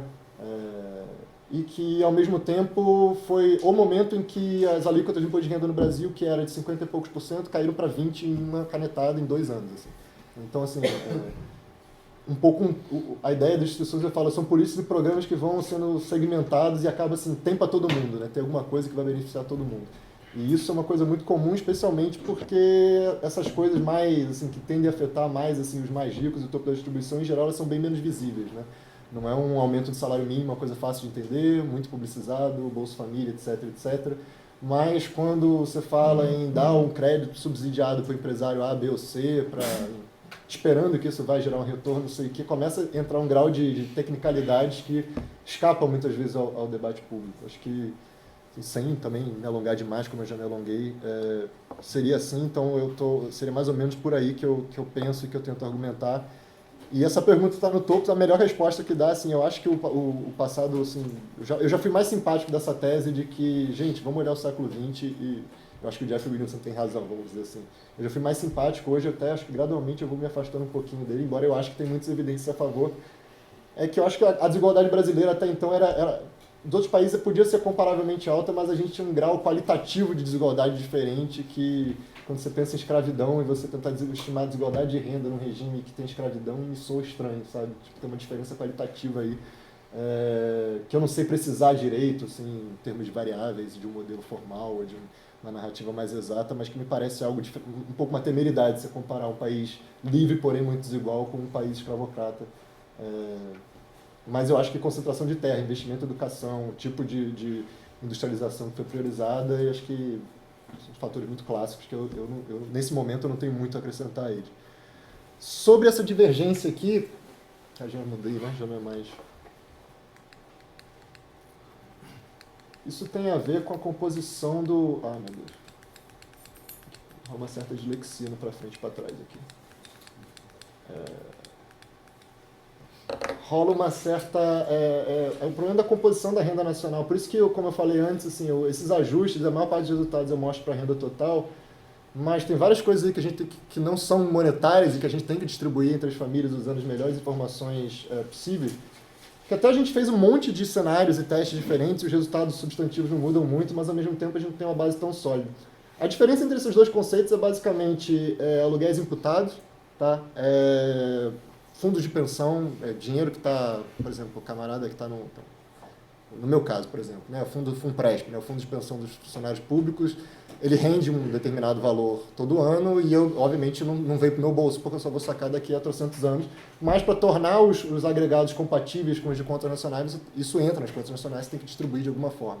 Né? Então, fundo de pensão, aluguéis imputados, lucros retidos em empresas também variam entre essas duas coisas. Então, na verdade, a maior parte desses rendimentos são coisas que, quando a gente tenta distribuir, usando as melhores informações que a gente tem, coisas que são sempre concentradas entre os mais ricos. Né? Quem tem previdência privada em fundo de pensão no Brasil, em geral, são os mais ricos. O aluguel imputado ele não é tão concentrado, mas lucro retido em empresa... Uma mudança e você tem uma mudança de composição ao longo do tempo, bastante grande. Aliás, as contas nacionais nos anos 2000 têm uma mudança de composição em N dimensões muito grande. Mesmo a dimensão monetária, assim, se fala, mas o imposto de renda, esses dados estão mostrando um crescimento da renda muito maior do que o PIB per capita. Né? Mas isso é porque a composição, na verdade, de fato, aumentou muito.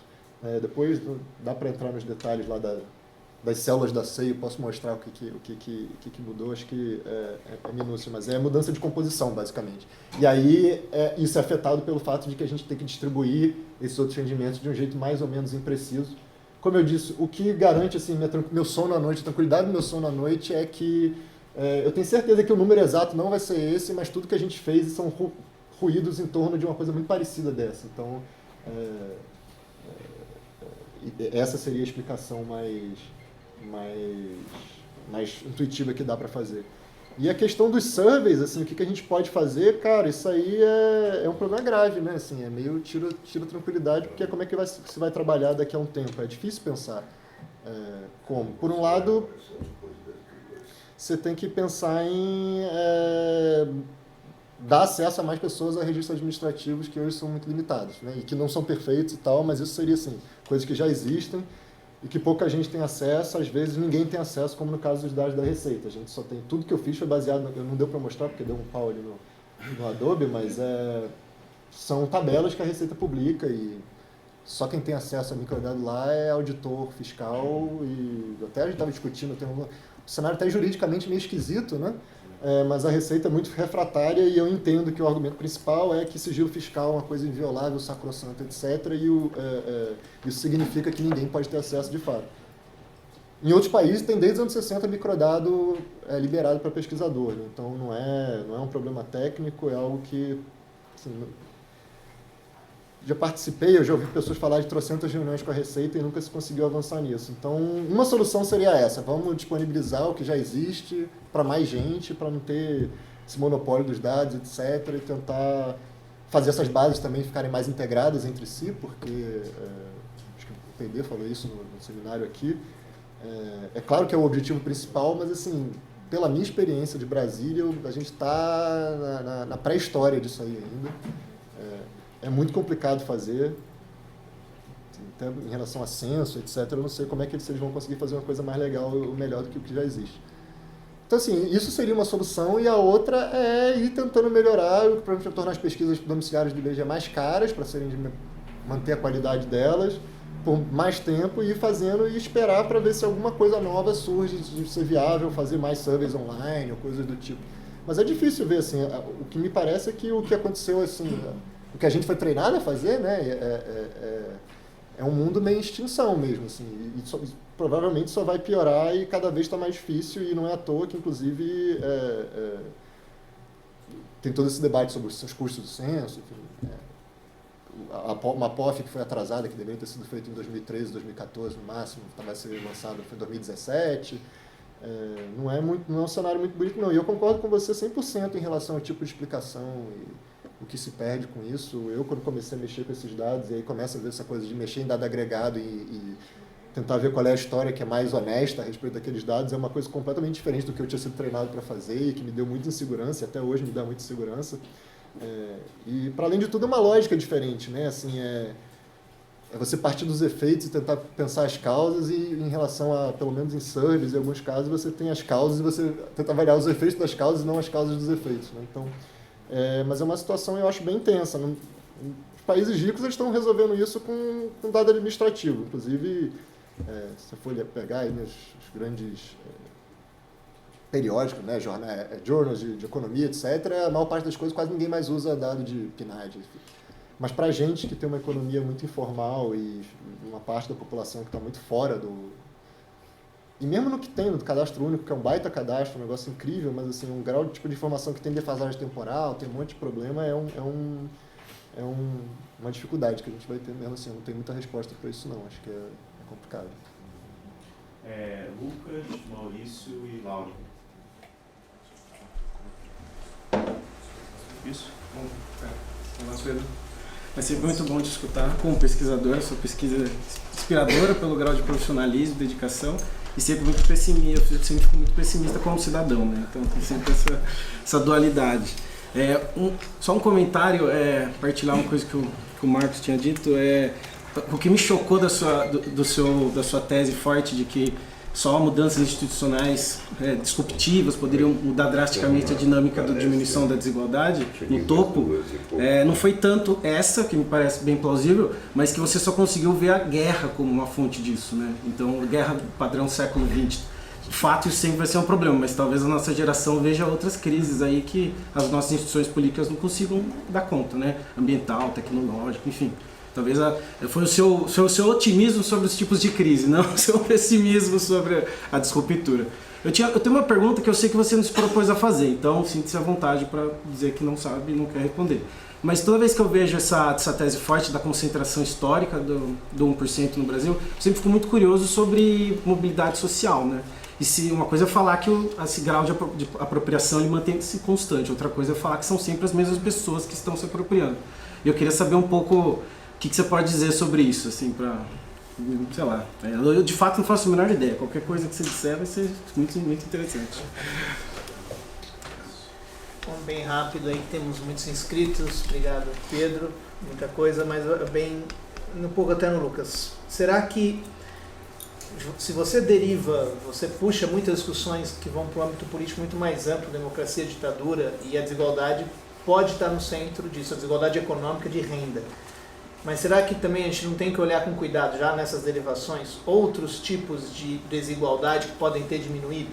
E eu tenho visto alguns debates seus com algumas outras, inclusive aquele que foi o da Globo News com a Marta e o Nery, quer dizer, outros acessos que os mais pobres podem ter que não passam pela renda, seja aos serviços públicos, seja ao consumo, e isso tem um impacto institucional? Quer dizer, será que também não é importante, já que você vai fazer algumas derivações mais políticas, tirar a desigualdade até o cúmulo do argumento mais liberal, que tenha reaparecido, inclusive, com figuras desse governo, que é por que a desigualdade é um problema e na verdade, não combate a pobreza.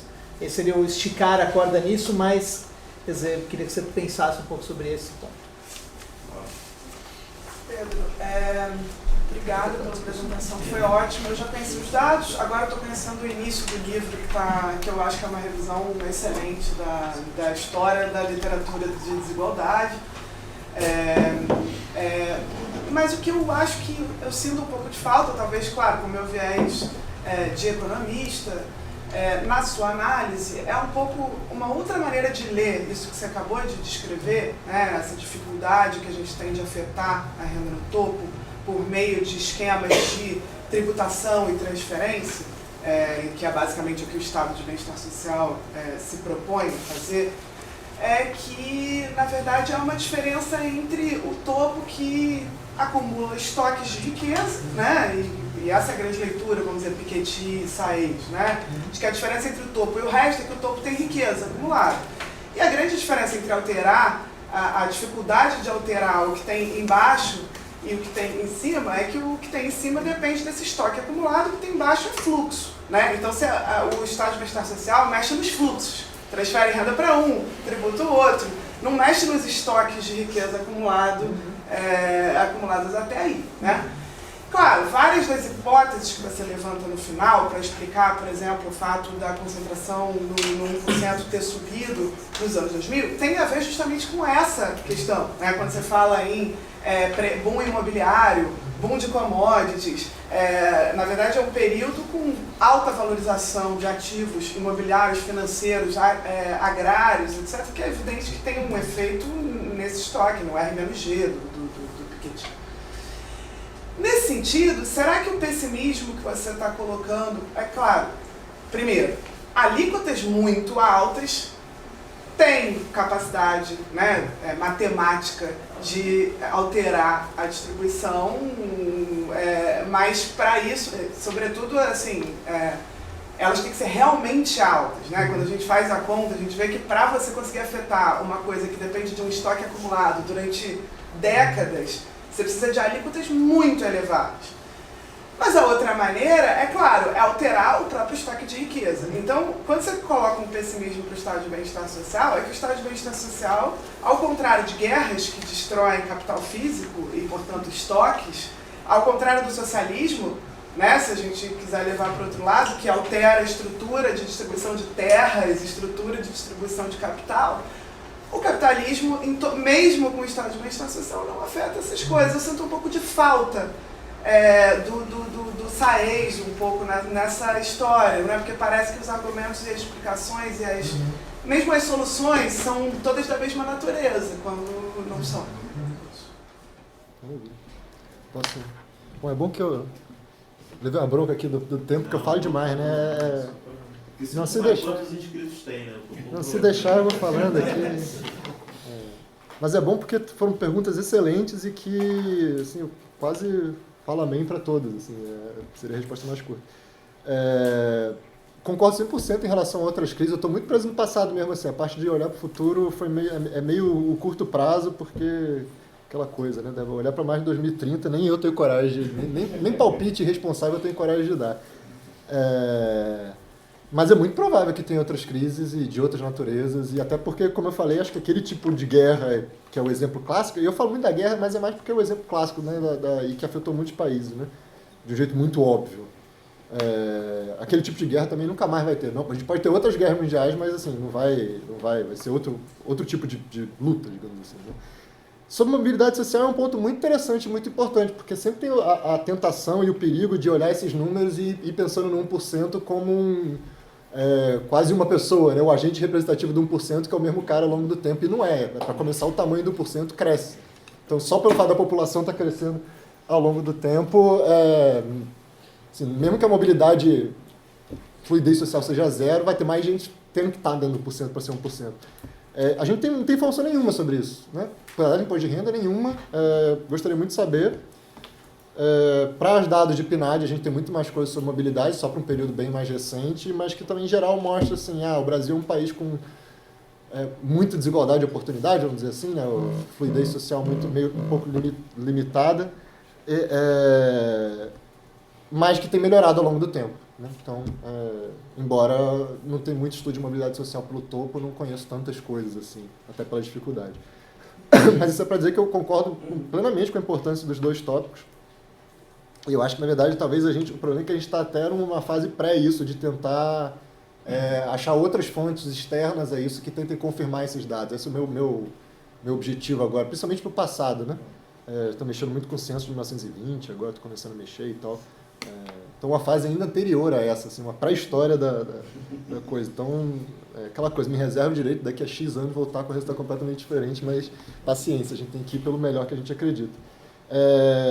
Sobre os outros tipos de desigualdade, Maurício, que você falou que pode ter diminuído, nesse caso aí eu sou assim, 100% time Marta mesmo, eu concordo 100% com a análise dela, em relação ao acesso a vários tipos de serviços, de bens, que eu falei nisso mais como políticas de inclusão nesse sentido, né, de não necessariamente redistribuir. Eu acho que o Marcelo Medeiros, né, meu, na verdade, amigo, orientador, um cara sensacional que é responsável por uma maior parte disso aí, né, a contribuição que ele deu, chamou muita atenção nisso, de uma coisa é você garantir níveis mínimos de civilização e cada vez botar mais gente com acesso a esses níveis mínimos de civilização, que é um troço por si só extremamente importante, tá? Não quero nunca menosprezar isso, extremamente importante, mas que seria esse tipo de inclusão versus uma redistribuição, de fato, né? São duas coisas diferentes, dá para você não fazer um e fazer outro. E eu concordo 100% com a análise da Marta para esse período recente, para esse tipo de desigualdade de acesso, e os melhores dados que a gente tem confirmam queda de desigualdade em outras dimensões também, regional em algum grau, racial em algum grau também, coisas que ainda continuam muito desiguais, com todos os problemas que a gente conhece, mas que parecem ter melhorado. Com a ressalva que, e aí entra um pouco na pergunta da Laura, já que várias dessas coisas eu também nem pude sonhar em entrar para os dados de imposto de renda porque não tem informação, né? E a informação que tem no imposto de renda às vezes é muito ruim, né? Para tudo que não é renda é muito ruim, né? Geral, ocupação e tal, muita gente declara quase qualquer coisa, assim, e a Receita Federal não se importa muito porque o negócio dela é a renda.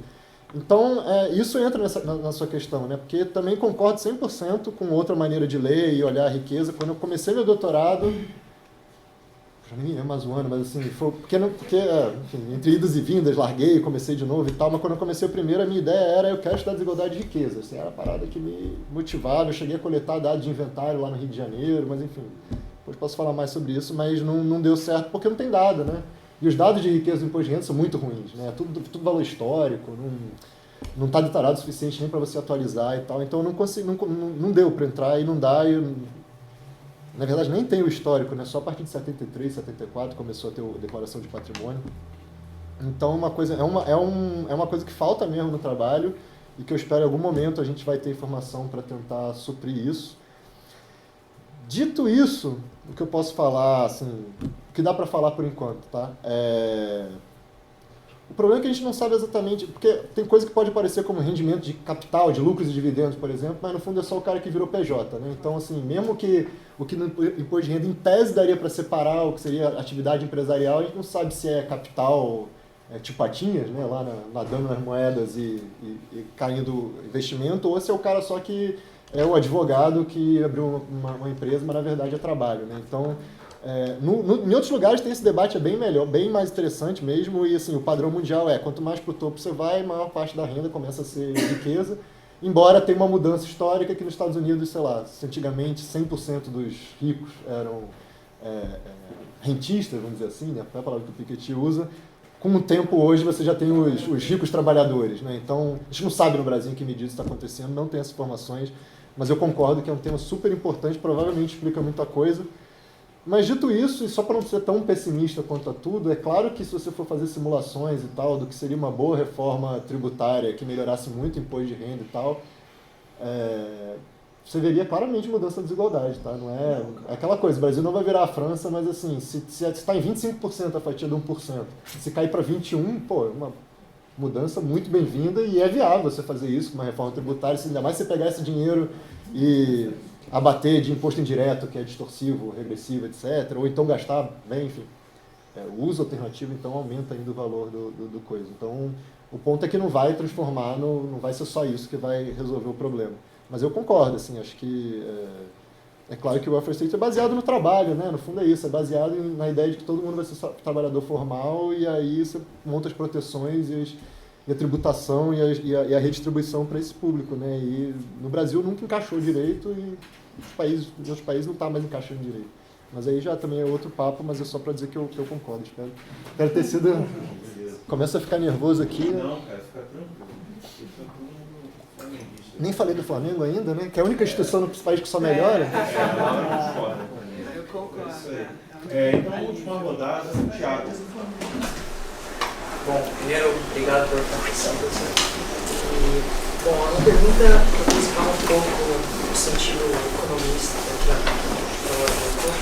você vai, em 2 momentos da apresentação, você coloca primeiro que, olhando o histórico de concentração no %, talvez não desse para distinguir período de crise ou de crescimento, né? Olhando de fora, não conseguiria distinguir isso. Mas quando você vai falar sobre as interpretações, uma das que você coloca é aquela que em relação com a hipótese do Piketty, da renda, né, sobre o capital, possivelmente ser maior do que o crescimento. E, de certa maneira, pelo menos indiretamente, tem uma relação entre crescimento e a desigualdade. E se a partir disso, essa segunda parte da pergunta provavelmente, com os dados talvez não dê para dizer, mas aí queria pegar um pouco mesmo a sua impressão, não que seja um exercício de futurologia, assim, mas se o prognóstico que o Piketty acaba chegando no final de que há uma tendência de piora da desigualdade em determinados países justamente por essa discrepância entre retorno sobre investimento, que vai afetar os mais ricos de maneira geral, versus o crescimento geral da economia, que afeta mais igualmente todos, se isso, a sua impressão é que também valeria para o Brasil, ou se há uma tendência de aproximação, se você acha que essa hipótese talvez não seja válida. Sobre esse... Bom, caro Pedro Herculano, eu achei muito positivo, importante, e cada vez mais a contribuição que você fez no IPEA 2011 ao final, com Serguei Soares, onde propõe que, ao se analisar Bolsa Família, Salário Família e o desconto de imposto de renda para os que ganham mais, permitido para cada dependente, que isso soma uma quantia que poderia ser transformada numa renda básica para todos de 16 anos, até 16 anos, e agora com um novo estudo para todos até 18 anos.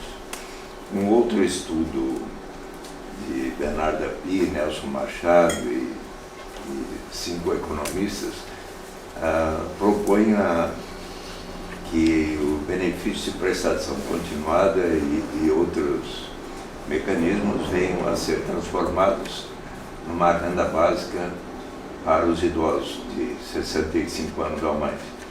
Nós aí já teríamos então 2 passos importantes em direção àquilo que já é lei.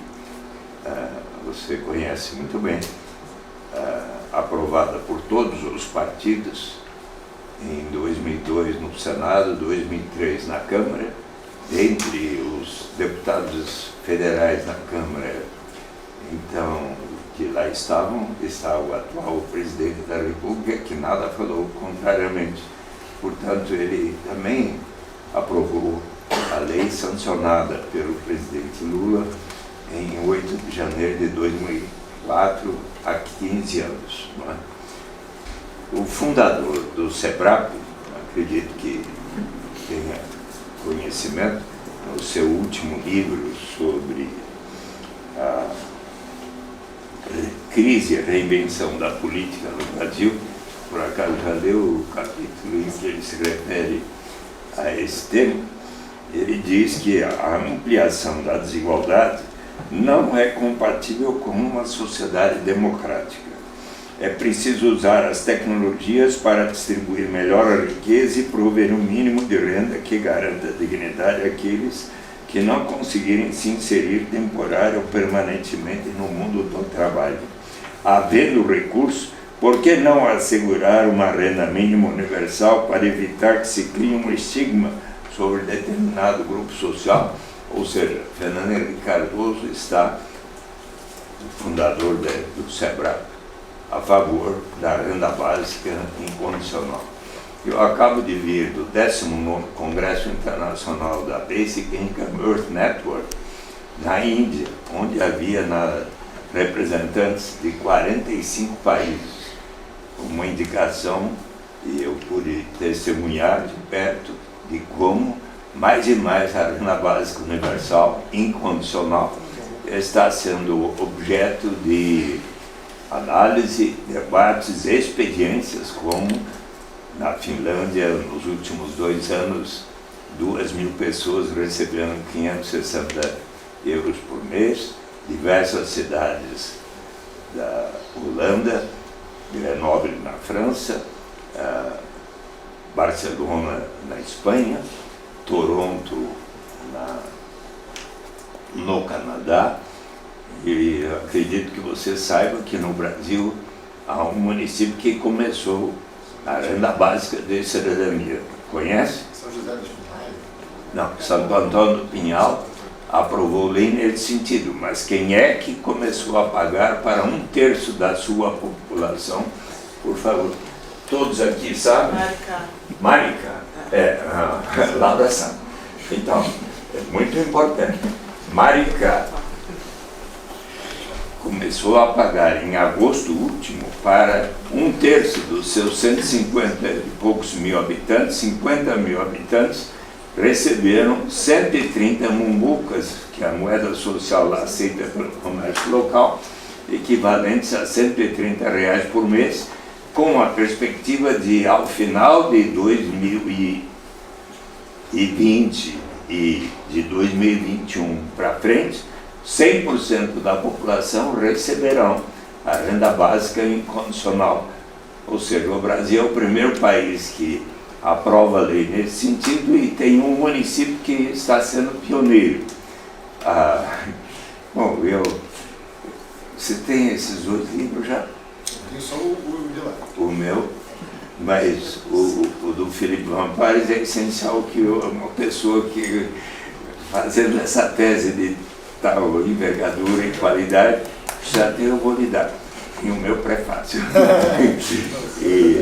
Enfim, e você sabe como é que, se pessoas como você e a comunidade aqui mostrar para o presidente atual, por maior diferença, eu tenho me envergonhado com as declarações que ele tem dado sobre a Michelle Bachelet, só para os últimos dias, uma coisa terrível, né, que é ofendendo a Macron, agora Bachelet e assim, mas eu acho que nós podemos mostrar que, se ele quiser de fato cumprir o que jurou perante Deus e o povo brasileiro, a Constituição, o artigo 3º da Constituição, promover o desenvolvimento nacional, erradicar a pobreza e promover maior igualdade regional e social, sem discriminação de qualquer ordem,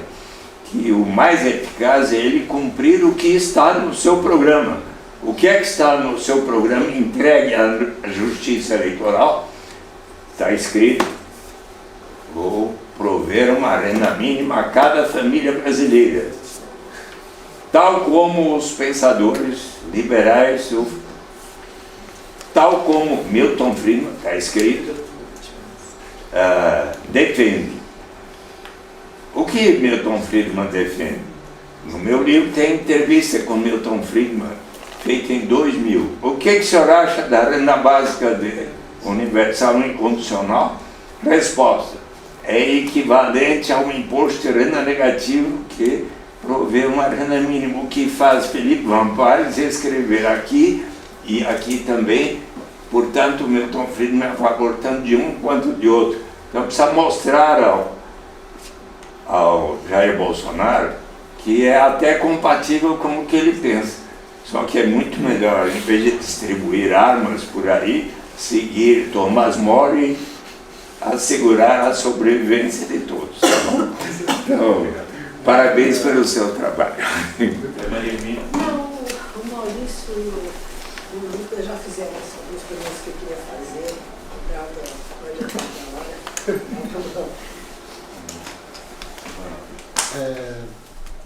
Ok. Relação crise-crescimento, o R maior do que G, eu acho, vou falar muito rápido, eu acho o livro do Piketty, enfim, quem sou eu para falar qualquer coisa, né? É um baita livro legal, mas eu acho que ali tem um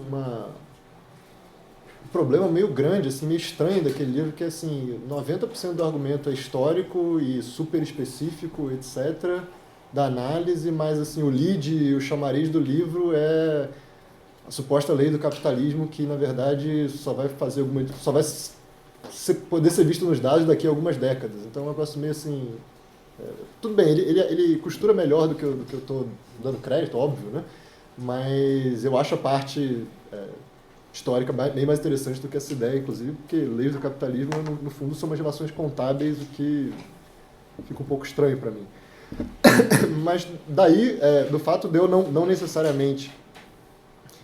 E até, na verdade, ele apanhou muito por causa disso, né, durante um bom tempo, essa ideia do R maior que G, etc., que era tudo, na verdade, setor imobiliário, por um bom tempo. Tem até um paper recente que está dando bem mais...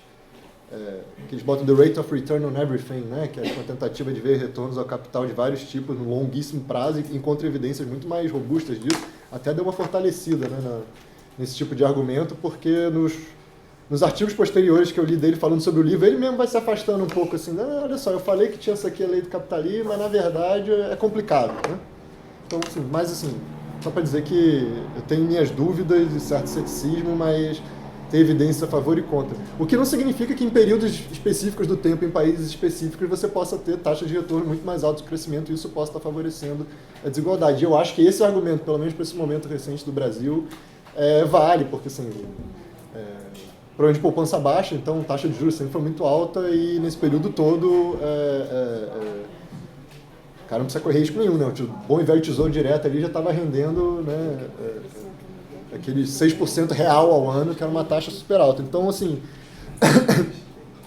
eu acho que vale para alguns momentos específicos e se olhar bem, provavelmente é um mecanismo que pode explicar em vários países e tal, mas meu problema é transformar isso em regra geral e partir daí. Porque, na verdade, porque eu faço isso no livro, eu nem sei se o que entrou. Alguma coisa eu deixei na tese e disso alguma coisa dançou entre a tese e o livro, mas alguns outros testes que eu tinha feito que era justamente para ver no Brasil e em outros países também qual seria o sinal da desigualdade, assim, a derivada da desigualdade em relação ao crescimento. Assim, né? De um jeito bem simples, porque não dá para ser nada muito sofisticado, mas você via assim... A reta ia para todas as direções, então em vários países o crescimento na verdade estava associado, do longo prazo estava associado a menor desigualdade, em outros mais, então me parece que assim, na melhor das hipóteses a relação desigualdade e crescimento nesse nível vai depender tanto de vamos lá, até para usar uma variável mais estrutural, assim, qual é a base tecnológica que está sustentando aquele crescimento? Que uma coisa é você ter um momento de industrialização que você está conseguindo empregar em massa operários industriais, etc. Outra coisa é você se industrializar hoje, né? Que a mecanização foi muito mais forte. Então, por isso que a minha relação e a relação que eu faço com essas duas coisas é muito mais frouxa. Assim, você consegue facilmente achar exemplos de momentos que o Brasil cresceu bastante, a desigualdade ficou estável, que cresceu bastante, a desigualdade caiu, por exemplo, o JK, que cresceu bastante, a desigualdade aumentou bastante, tipo Milagre, e o mesmo vale para vários outros países. Então, eu sou meio agnóstico quanto a isso, vamos dizer assim. E, de novo, assim, só para também repetir uma coisa que eu falava ontem, assim,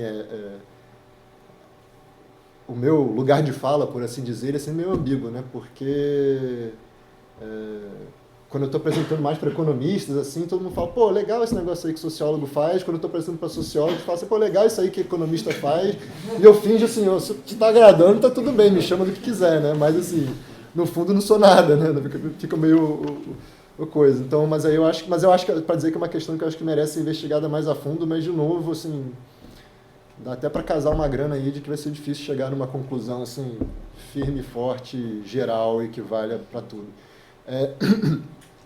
Do ponto da renda de cidadania e dos trabalhos, eu infelizmente acabei não participando desse último texto que o Serguei e os outros colegas fizeram. Assim, eu conversei muito com eles a respeito, mas não deu tempo. Mas como o Suplicy sabe, assim, eu sou bastante entusiasta de tudo isso. Assim, estamos juntos, basicamente. Né? Eu lembro do congresso da BIEN de 2010, que foi, assim, acho que talvez o momento de conversão meu para essa Vimos a eliminação da Copa da África, né, naquele fatídico expulsão do Felipe Melo, mas já era profético, eu acho, né?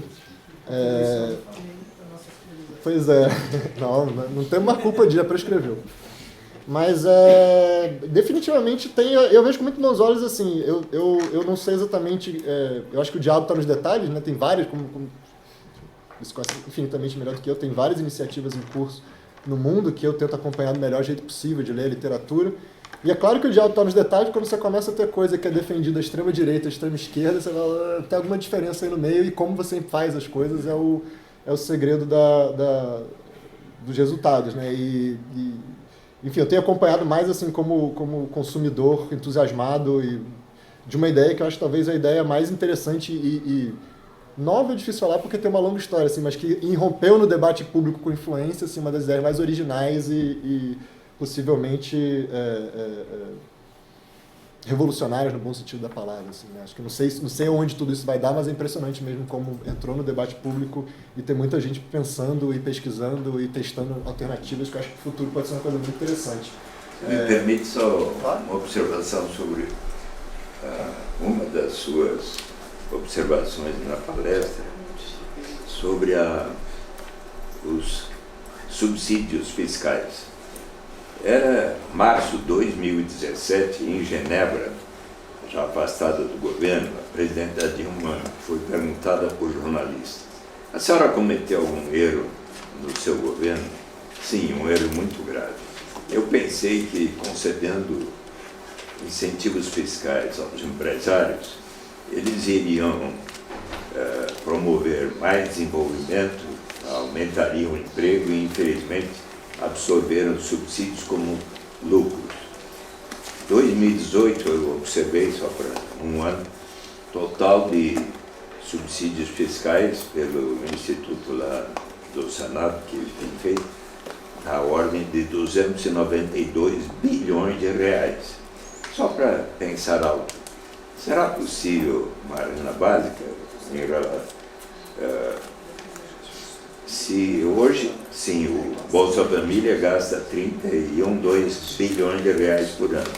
Se começássemos com um pouquinho mais que os 89 reais, que nem vai ter ajuste esse ano, anunciado essa semana, com 100 reais por mês, para 210 milhões de brasileiros, daria algo como quase 250 bilhões de reais, menos do que os 292 bilhões de reais de subsídios transferidos aos mais ricos, e não aos... Quer dizer, seria para todos, e não apenas aos mais ricos. Só para uma reflexão que leva em conta as suas observações aqui na sua palestra. Bom, gente, acho que é isso. Muito obrigado. Obrigado a mais uma vocês. vez. Obrigado.